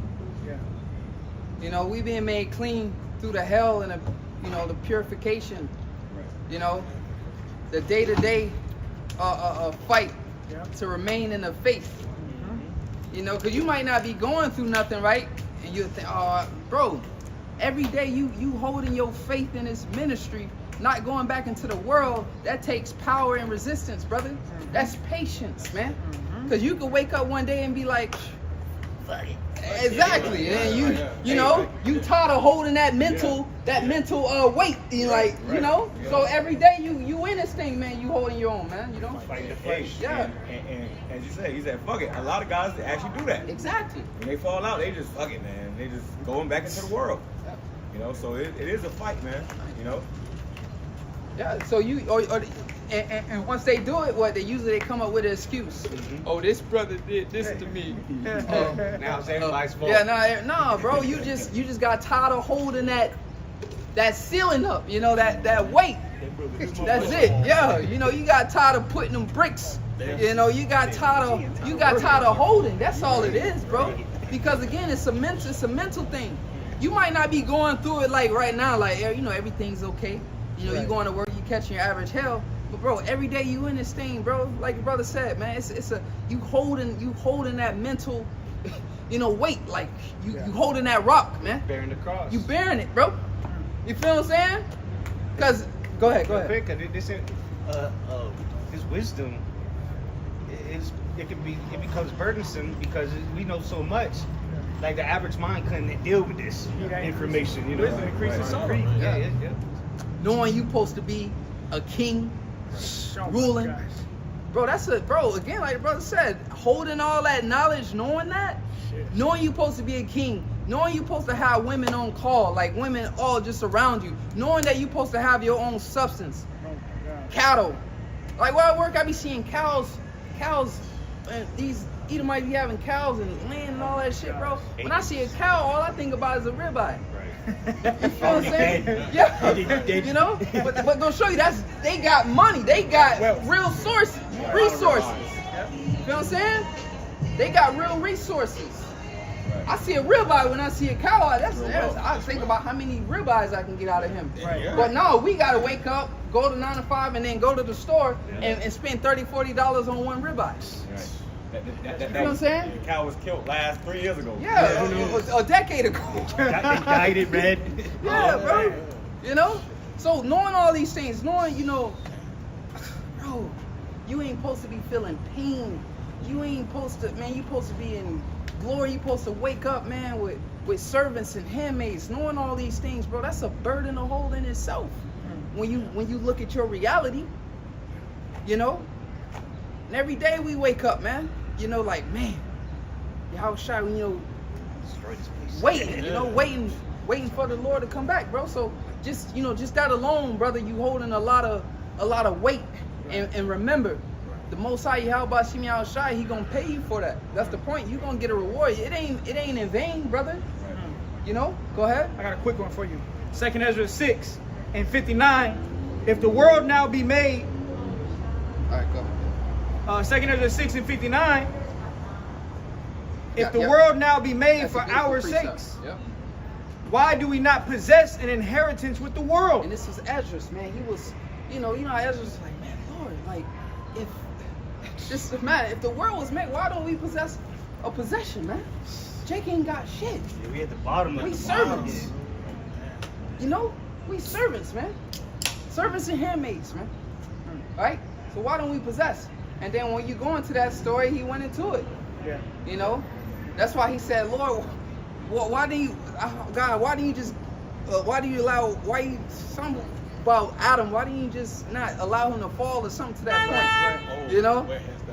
Yeah, not that one, but he was just like, you know what I'm talking about?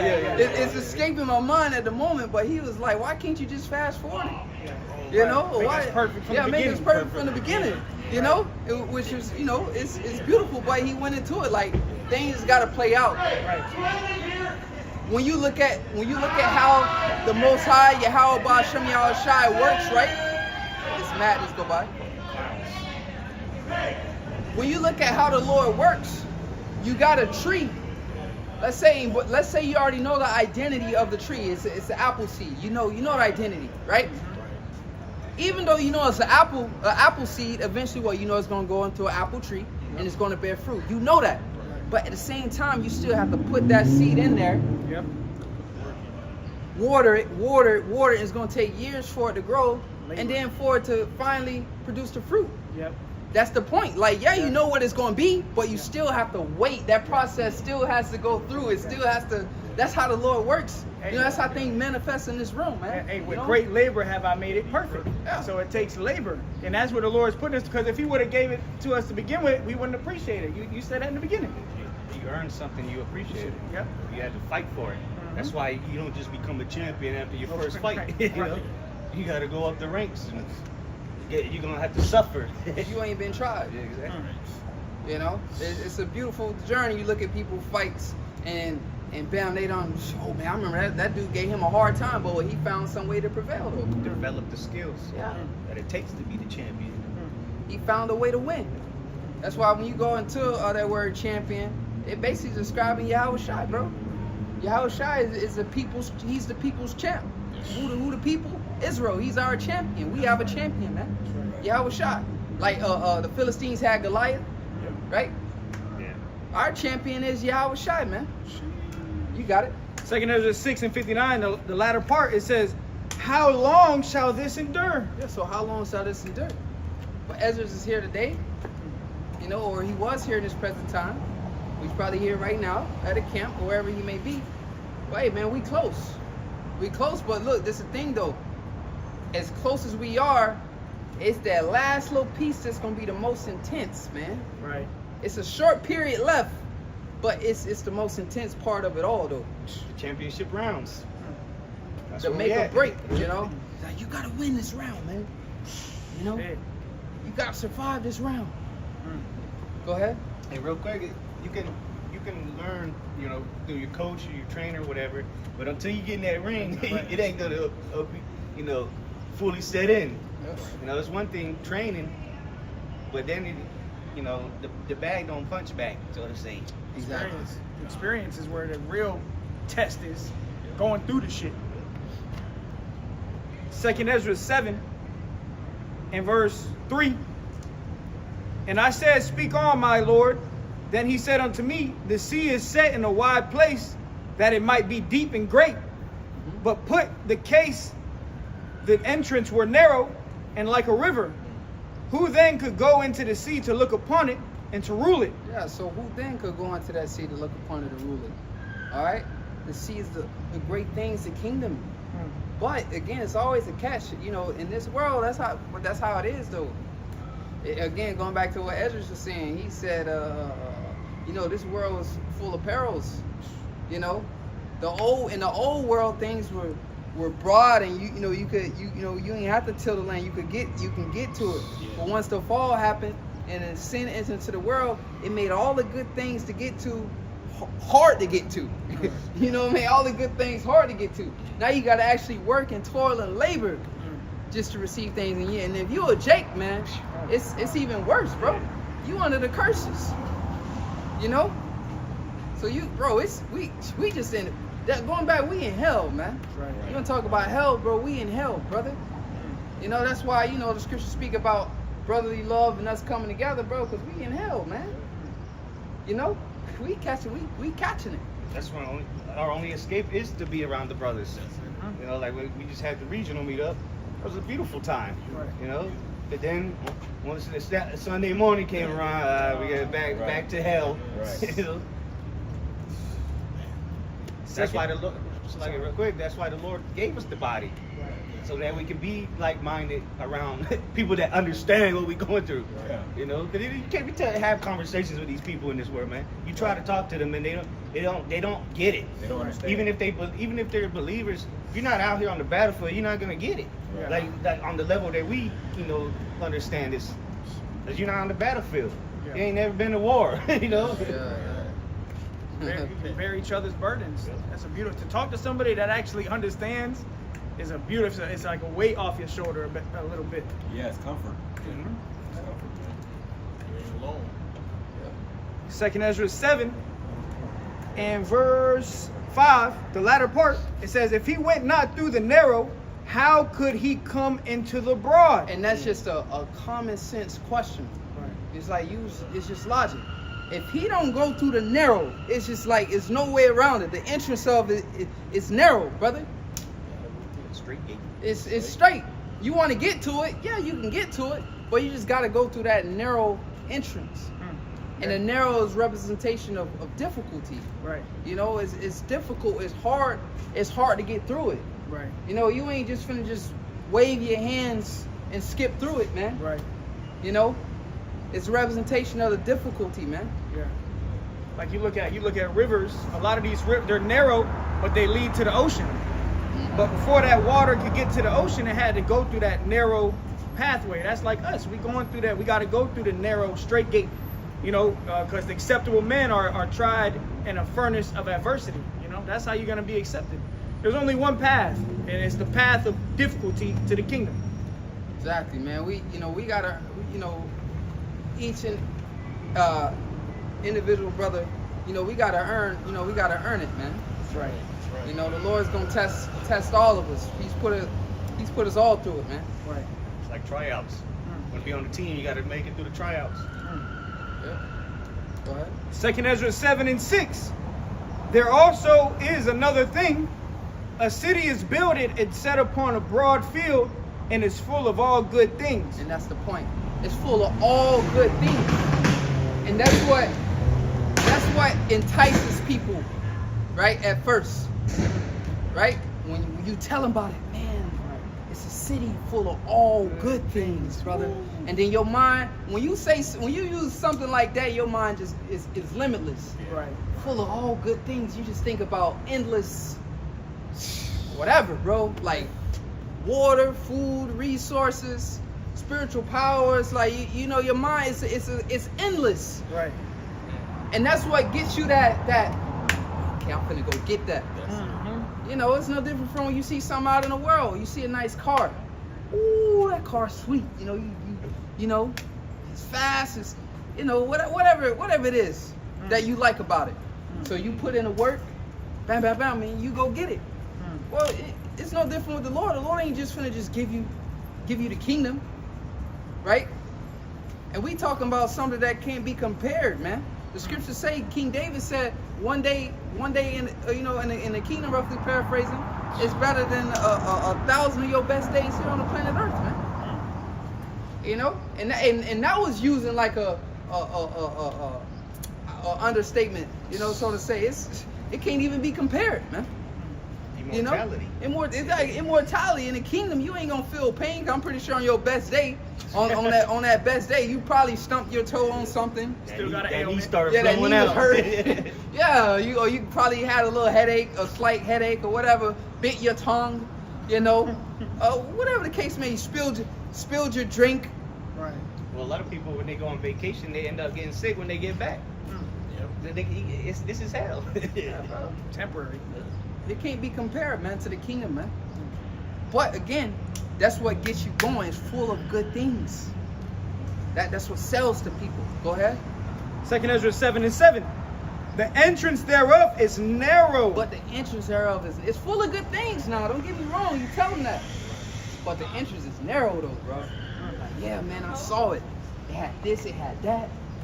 But, bro, in order to get to it, in order to get into it, it's narrow, though. So, are you up for the challenge? You feel what I'm saying? Are you up for it? Go ahead.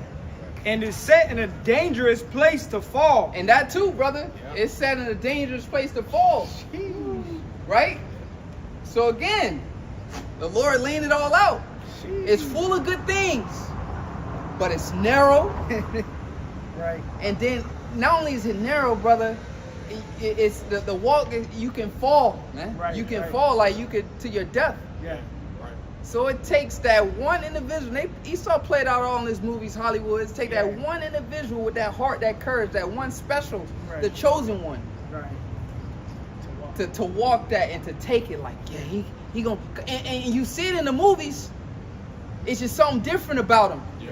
You know, he just has that faith. Really, that's really what it be about him. He just has that faith, like no doubt in him. Fuck it. People trying to script, bro.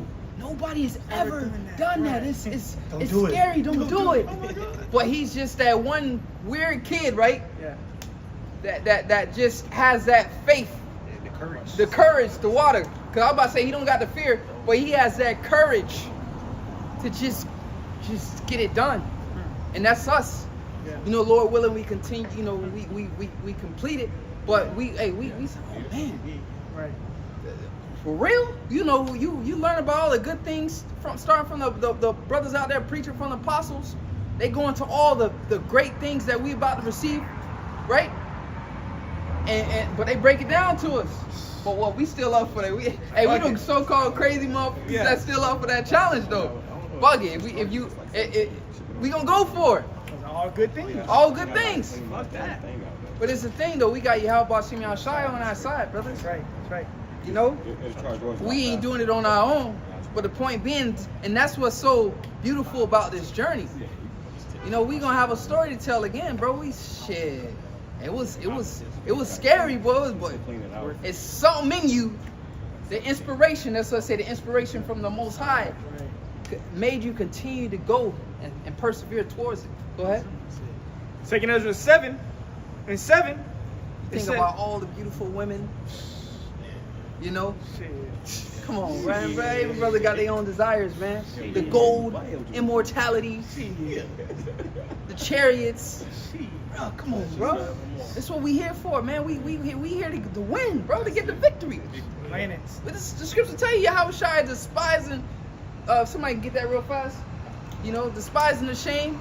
Basically, he looked at all the good things to come, bro. You know? Shit. To be right with the Most High. Knowing the Most High ain't mad at you no more, bro. You know, you give everything for that. Waking up knowing that you in good standings with the Most High. That he ain't finna come bring some plagues on you. And you know, because, bro, you don't want, that's the last person you want to go to war with. But when you rebel, that means what? You declare war on the Lord. Right? So here it is, you declare war on a God of war by rebelling against him. So you wondering why you got the plagues, why you got the diseases, why you got the famines, why your kids turning on you, why your woman being evil to you, why you got an oppressor on your neck, taking all your money, taxing the hell out of you. Bro, you declare war on a God of war, brother. So it's just best to come back and fully submit, throw out the red flag, surrender to Yahweh Bashim Yahushai. Surrender to him. Because, look, you fighting a battle you ain't going to win. Right. For real. Right. Bro, we talking about the Most High, brother. Right. The creator of everything. Right? That's who you declare war on. So you need to come back and surrender.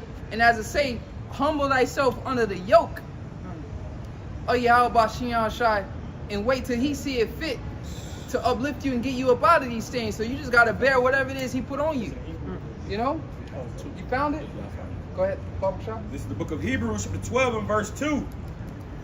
It says, looking unto Yahushua, the author and finisher of our faith. So again, that's what you got to look onto. Because Jake need examples.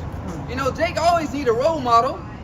Jake love role models. Whereas your dad, your big brother, or older kid on the block, you know, Jake always needed a role model to look up to.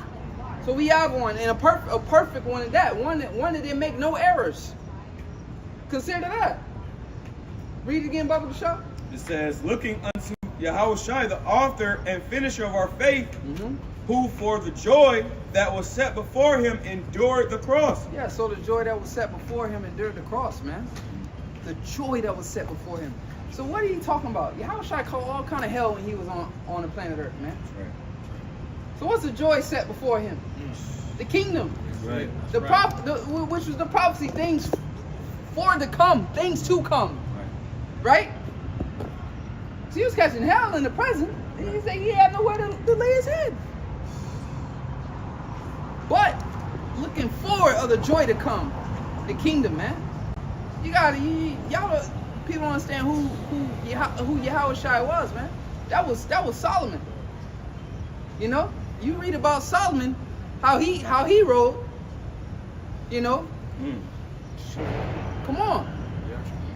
But he put that off so he can have it forever. Because we all know the conclusion of the matter. When he was Solomon, he found out that, hey, I'm going to die eventually, and I'm going to leave all this to the next man. And he might be a complete idiot or moron, and all the labor that I put in to get all this, he just going to blow it. So he says it's all vanity. Yeah. It's pointless, you know. That's why he sought out the things of the heavens. And everything else is just things for the flesh to enjoy, but if you don't have the wisdom, what point is it? You know, it's useless. Because you can't enjoy it forever. Eventually, you're gonna die. You know, it's an end to it. It's an end to it. So that's why we gotta seek the things from eternal. It's like things up above. Think about it. He had everything, and he said it was all vanity. He had everything anybody could ask for on this earth. And he said all of this. The conclusion was it was all vanity. Right. I forgot what translation. I think it's the NLT says useless or something like that. So we ain't gotta, you know, wonder about how the things in this world would be fantasized. Well, Yahushua told us. Well, Solomon told us, man. It's all vanity. You know, we got the records, so that's where your faith kicks in at. Right. Right? So brothers shouldn't be mourning about how they missed the world and meditating on what if you was a millionaire and how things could be or whatever the case may be, bro. Solomon already went through it. He told us that it's all vanity at the end of the day. But here it is, we at a position now though, where it's a transitioning where the Lord is about to bestow all those good things upon us, man. But that's where we headed next, bro. That's why, it's an exhortation for brothers just to continue. Because those things are coming. But shit, after we close out, it's back to reality. So the day-to-day meditation, the week after week until the Lord, turn this thing up and get us up out of here. But hey, that's why I say those are trouble rest with us. This is the gospel. This is the good news. Exhort one another daily. That's why Scripture speak about a daily exhortation, because we in the flesh, bro. You got to be constantly, bathing in the spirit, so to say, meditating on these things, brother. That was it on that? Oh no, that's some more. Go ahead. It says, I'll bring it back real quick. This is Hebrews chapter 12 and verse 2.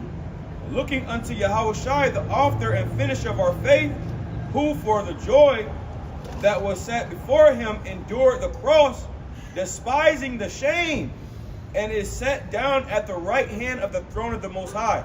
Yeah, because shame. That's what comes with this thing, shame.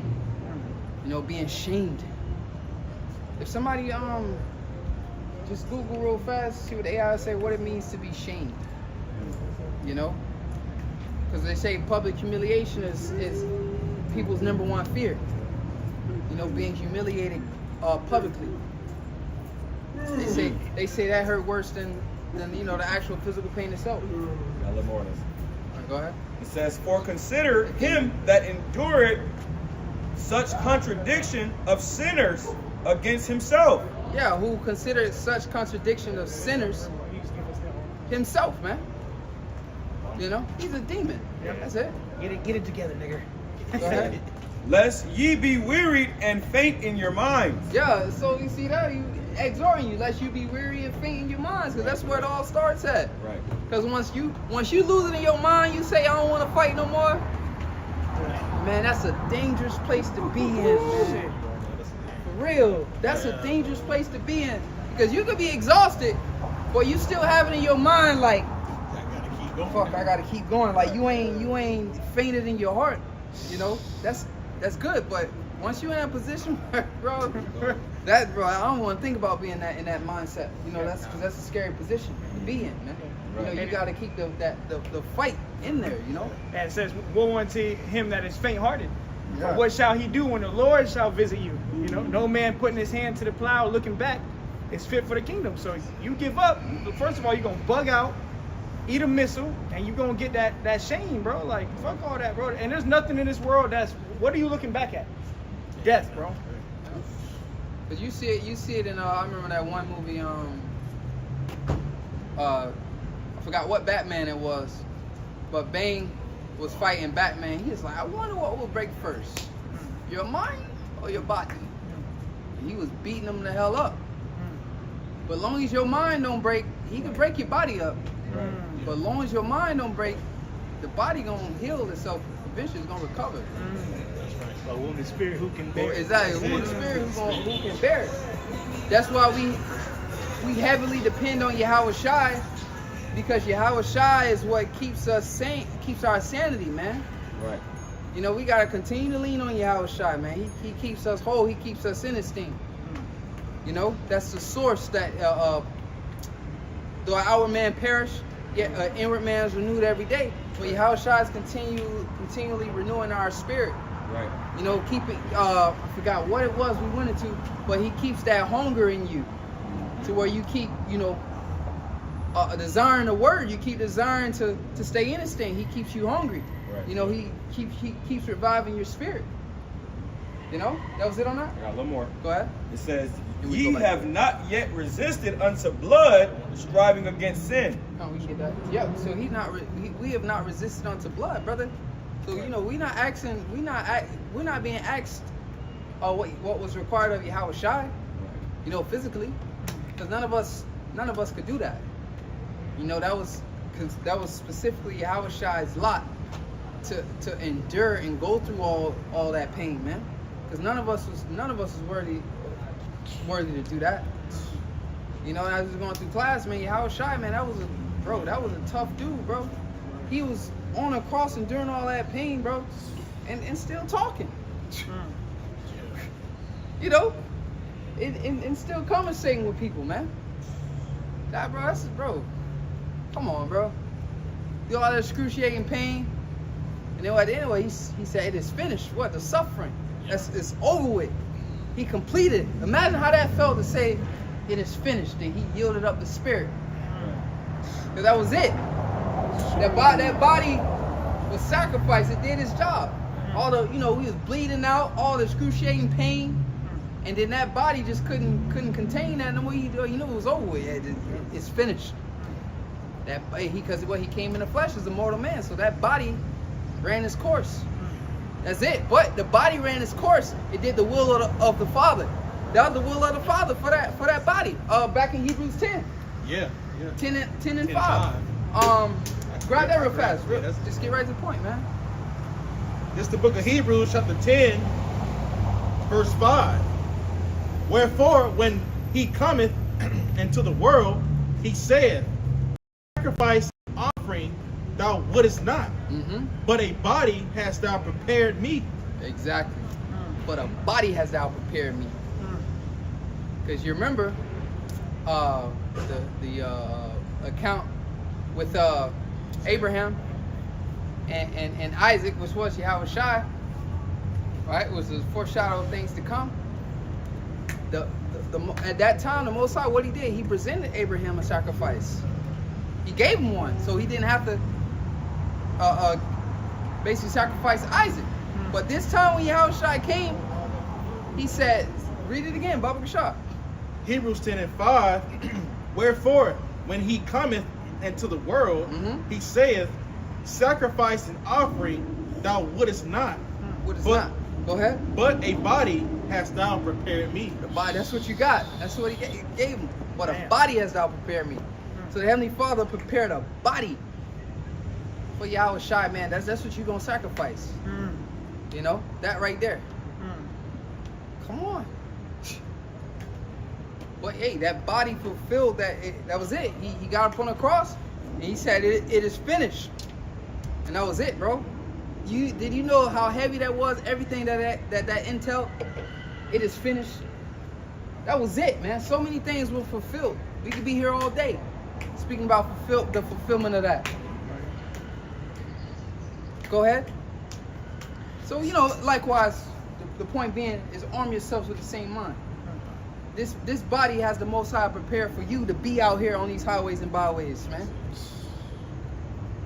All right? And not just that, you know, sacrificing your life, changing your life.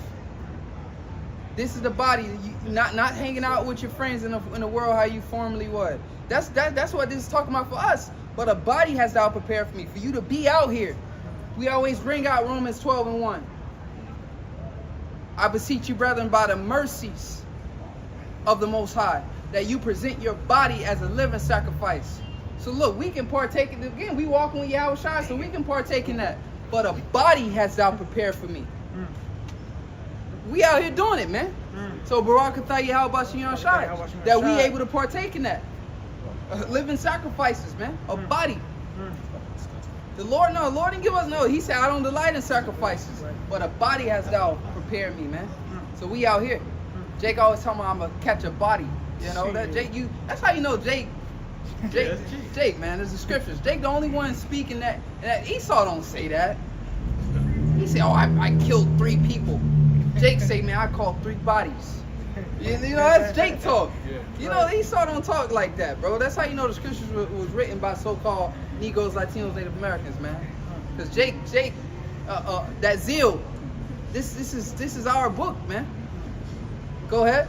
2nd Ezra 7 and 7. The entrance thereof is narrow and is set in a dangerous place to fall. like as if there was a fire on the right hand and on the left a deep water. Yep. So again, the purification, fire on the right hand and the left deep water. So you gotta, symbolic us going through that.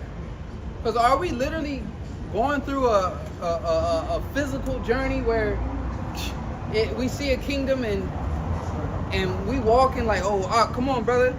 No, bro. The symbolism of the hell you gonna catch, the purification you gonna go through. And again, too, it's all spiritual. Because you playing with your life, man. All right? You gambling your life in this thing. Because you F up and you fall out of the truth and you back into the world. Yeah, you physically alive. But those that's in the know, they know you a dead man walking. You done. Right. You feel what I'm saying? Zombie. Yeah, you can go back to your moms and, hey, mom, and act like everything cool. But, bro, you are marked. You are done. You are dead. That's the scary part about it. It just ain't manifested itself in the physical realm. It do on some men. Some men do get put to death, after the Lord bug them out. But, bro, you are done, man. You fall out the truth. You give up on the faith. One guy from San Francisco, he ended up falling out the truth. He killed his dad, his mom, and killed himself. Oh shit! Yeah, that was last year. God damn. Over his hygiene. Oh, Pop said something. He snapped. Jesus. Judgment. The Lord had him take his parents out too, and then kill himself. Damn. Fearful thing to fall into the hands of the Lord. We playing with a serious, bro. This is serious, man. Like Mike Tyson said, this is very serious. This is serious. He say y'all laughing now, but he ain't gonna be laughing come Saturday. And what, he ended up breaking that dude audible bone. That dude walked out the fight.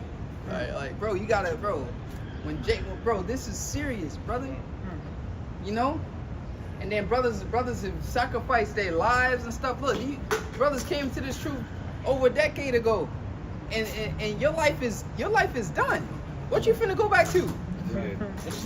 You the laughing stock of the town. Bro. Like who the fuck is this nigga? I don't know. You know what I mean? Motherfucker ain't seen him and nobody knows your name no more. Like, oh, you such a, like, okay, you, bro. Trying to smoke weed with him and shit. Yeah, you done, bro. You are done. So you got a lot at stake here. So your best bet is to buckle up and continue to push forward, continue to persevere. Wipe your nose, blow your nose, snotting, crying tears, and just keep on. You know how Jake be. You gotta, when you a kid, you on the playground, might be wrestling or something, you start crying and, bro, you gotta toughen up, brother. Get out. You gotta push through it, brother. Cause you got a lot, you got a lot on the line. And not to even mention the fear of the Most High, brother. Yeah. Yahweh Shem Shai is getting ready to return. That's right. And he say, woe to you is lost patience. What shall ye do when the Lord shall visit you? Yahweh Shai is gonna pull up on you directly, man. He gonna be, man, he gonna pull up on you, man. That's a scary thing. He coming back in his glory, and he just see your ass down there. Oh man. Bam. Yeah, bro. The Lord gonna visit a lot of people, man. The scripture say the slain of the Lord shall be many. You say you got a quick precept, go ahead. This is the book of Luke, chapter 14, verse 27. Whoever does not, this is in the AMP. Whoever does not carry his own cross, expressing a willingness to endure whatever. Expressing a willingness. So you gotta be willing. Whatever it is, it's certain things you done came into this truth. Or you be like, hey man, that's what the Lord wants, it's what he wants. Right? You had to suck it up. That's what the Lord wants, is what he wants. That's you denying yourself. Pretty sure every brother done been in that situation, if not once or many times in his walk, where it's just like, man, But hey, all right, well, your ass here now, right? So obviously you sucked it up and you did whatever it was that the Lord required of you. Because you still here. Because if not, I guarantee you wouldn't be here right now. Exactly. Your ass wouldn't be here right now. So we all done been through that once or many times, Right. where you just like, man, Shit. all right, cool. That's what the Lord wants. That's what He wants. Say less. Exactly. You Say you less. you because you know you gotta do what it is that's required of you, Yeah. or you ain't gonna continue to be here. Yep. That's just how that works. Mhm. You know, this ain't the Lord, and you ain't here. The Lord ain't giving you no ultimatums. You know, like, no, you ain't. The Lord, you ain't budging. What's called trying to make no deals with Yahweh Bashian Shai. He say do this. That's it. And that's it. If you don't want to do it, then you can get your ass up and you can go. That's just how the Lord works, bro. So you gotta be a man, put aside your emotions, because it's really what it is. It's your emotions, your ego, whatever it is. It's of the flesh, and you suck it up, and you do whatever it is that the Lord's requiring of you. Fucking man up, dude. Yeah. That's it. You know, you eat it. Yeah. Again, my meat is to do the will of Him that sent meat. You know what meat, man? You know, that's for men. You know, we ain't talking about the milk. The meat, that's something hard. You know, using that parable is something hard to digest. Yeah. A baby can't digest meat. So my meat is to do the will of Him that sent me. That's what's on my plate. All right? Go ahead. This is back in Luke 14:27 in the AMP.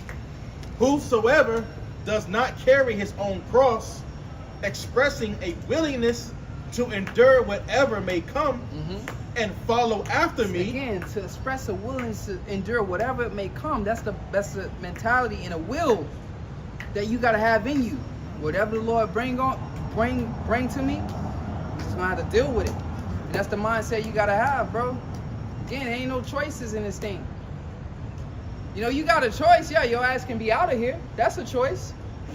But if you want to remain here, you got to have that willingly to express whatever it is the Lord gonna give me.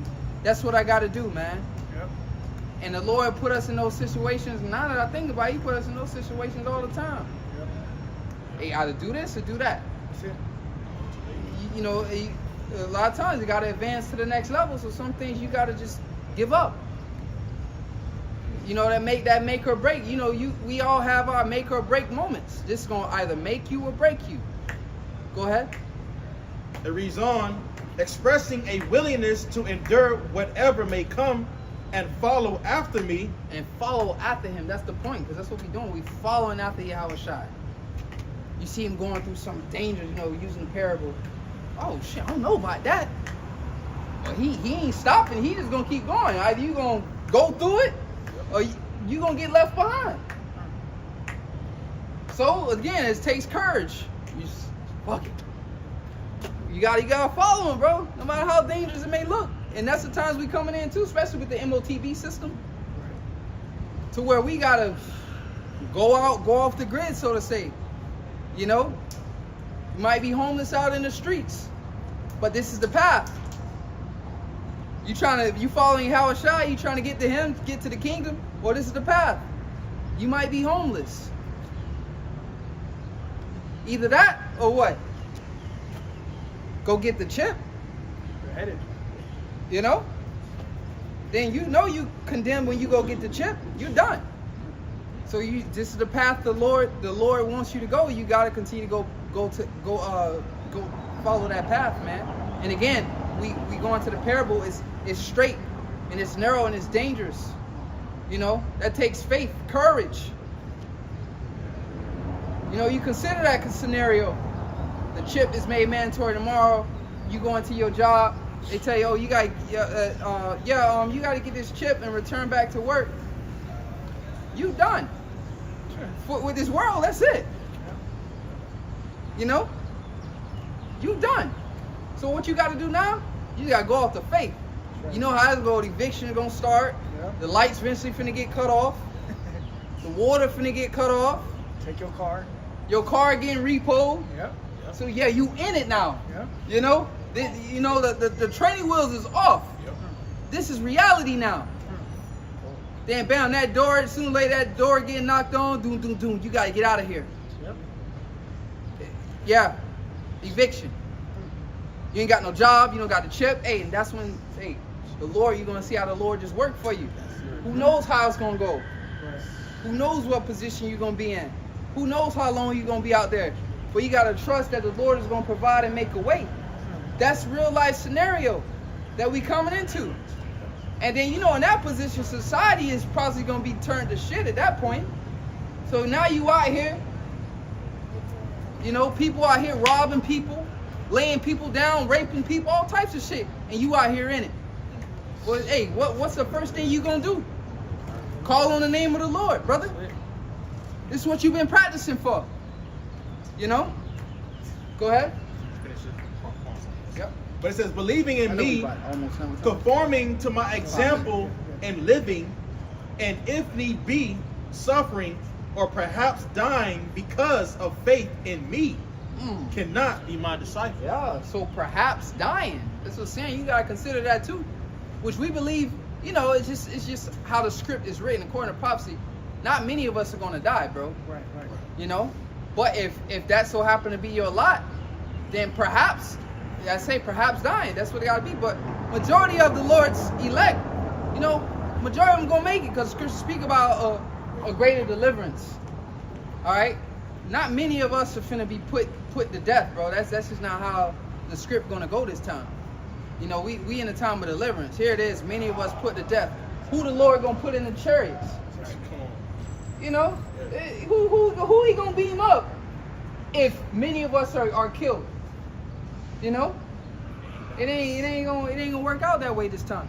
You know, for the most part, you know, it's gonna be a great deliverance, but again, perhaps you may be faced with death.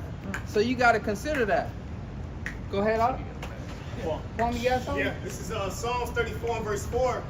All right, because like you said, what we gonna do when we put in that situation, and that's what the Lord is gearing us up for. You know what I'm saying? Individually, man. All right. This is Psalms 34 and verse 4 in the NLT. I prayed to Yahweh, Bashim Shai, and He answered me. He freed me from all my fears. You got it? And that's what's getting ready to happen. All right, we getting ready to be put into a situation to where you're gonna be fearful. We're in the flesh too. But the Lord, and I was listening to the elders in Miami earlier, Yahweh Shai, He conquered that fear of death. So the elect is gonna conquer to the victorious one over death in that day. And we're gonna call on Yahweh, Bahashim Yahweh Shai. Yep. And that's gonna override the fear because He conquered death. Yep. Hey, and that's a spirit that's gonna come upon you. Right. Right? In that time, you can be like, damn. That courage, the Lord gonna put that strong spirit of courage on you, and you're gonna be like, you know what? I'm not scared. Right. You feel what I'm saying? You going, damn, I'm not afraid. Let go. Right there. You in there. It's like you in there now. You bro. locked in. I ain't afraid. You ready. You know that's what the Lord gonna, because it's gonna be the Lord that's gonna do that for us, man. That's right. That's right. And so now you can fulfill the script of who then shall be Exactly. known who are my chosen. Like, Because He gonna put it in you. that's right. You know? Stand stiffly for Yep. it, man. That's right. That's why it's gonna be like, who are these men stood? Like, you know, all their whole life. No, they stood on the belief, Yahweh Shai, no matter what they seen, if they had to go upstairs or not. They got the victory over death. They trusted in the names of the Lord. They were sealed with victory inside of them, man. There's no stopping that in this algorithm. All right? That's called victory over the mark. Victory over the beast. All right? That victory is Yahweh Shai inside of us, man. That's right. I got some more here. 2 more verses. Psalms 34:6 in the NLT. In my desperation, I prayed, and Yahweh listened. Hey, and we're gonna be in desperate times. Yep. We gonna be desperate. You feel what I'm saying? You don't got the chip. You ain't got no job. You ain't got no money. You desperate. Go ahead. Yep. It says, He saved me from all my troubles. Oh, if I can add real quick too, He said, and I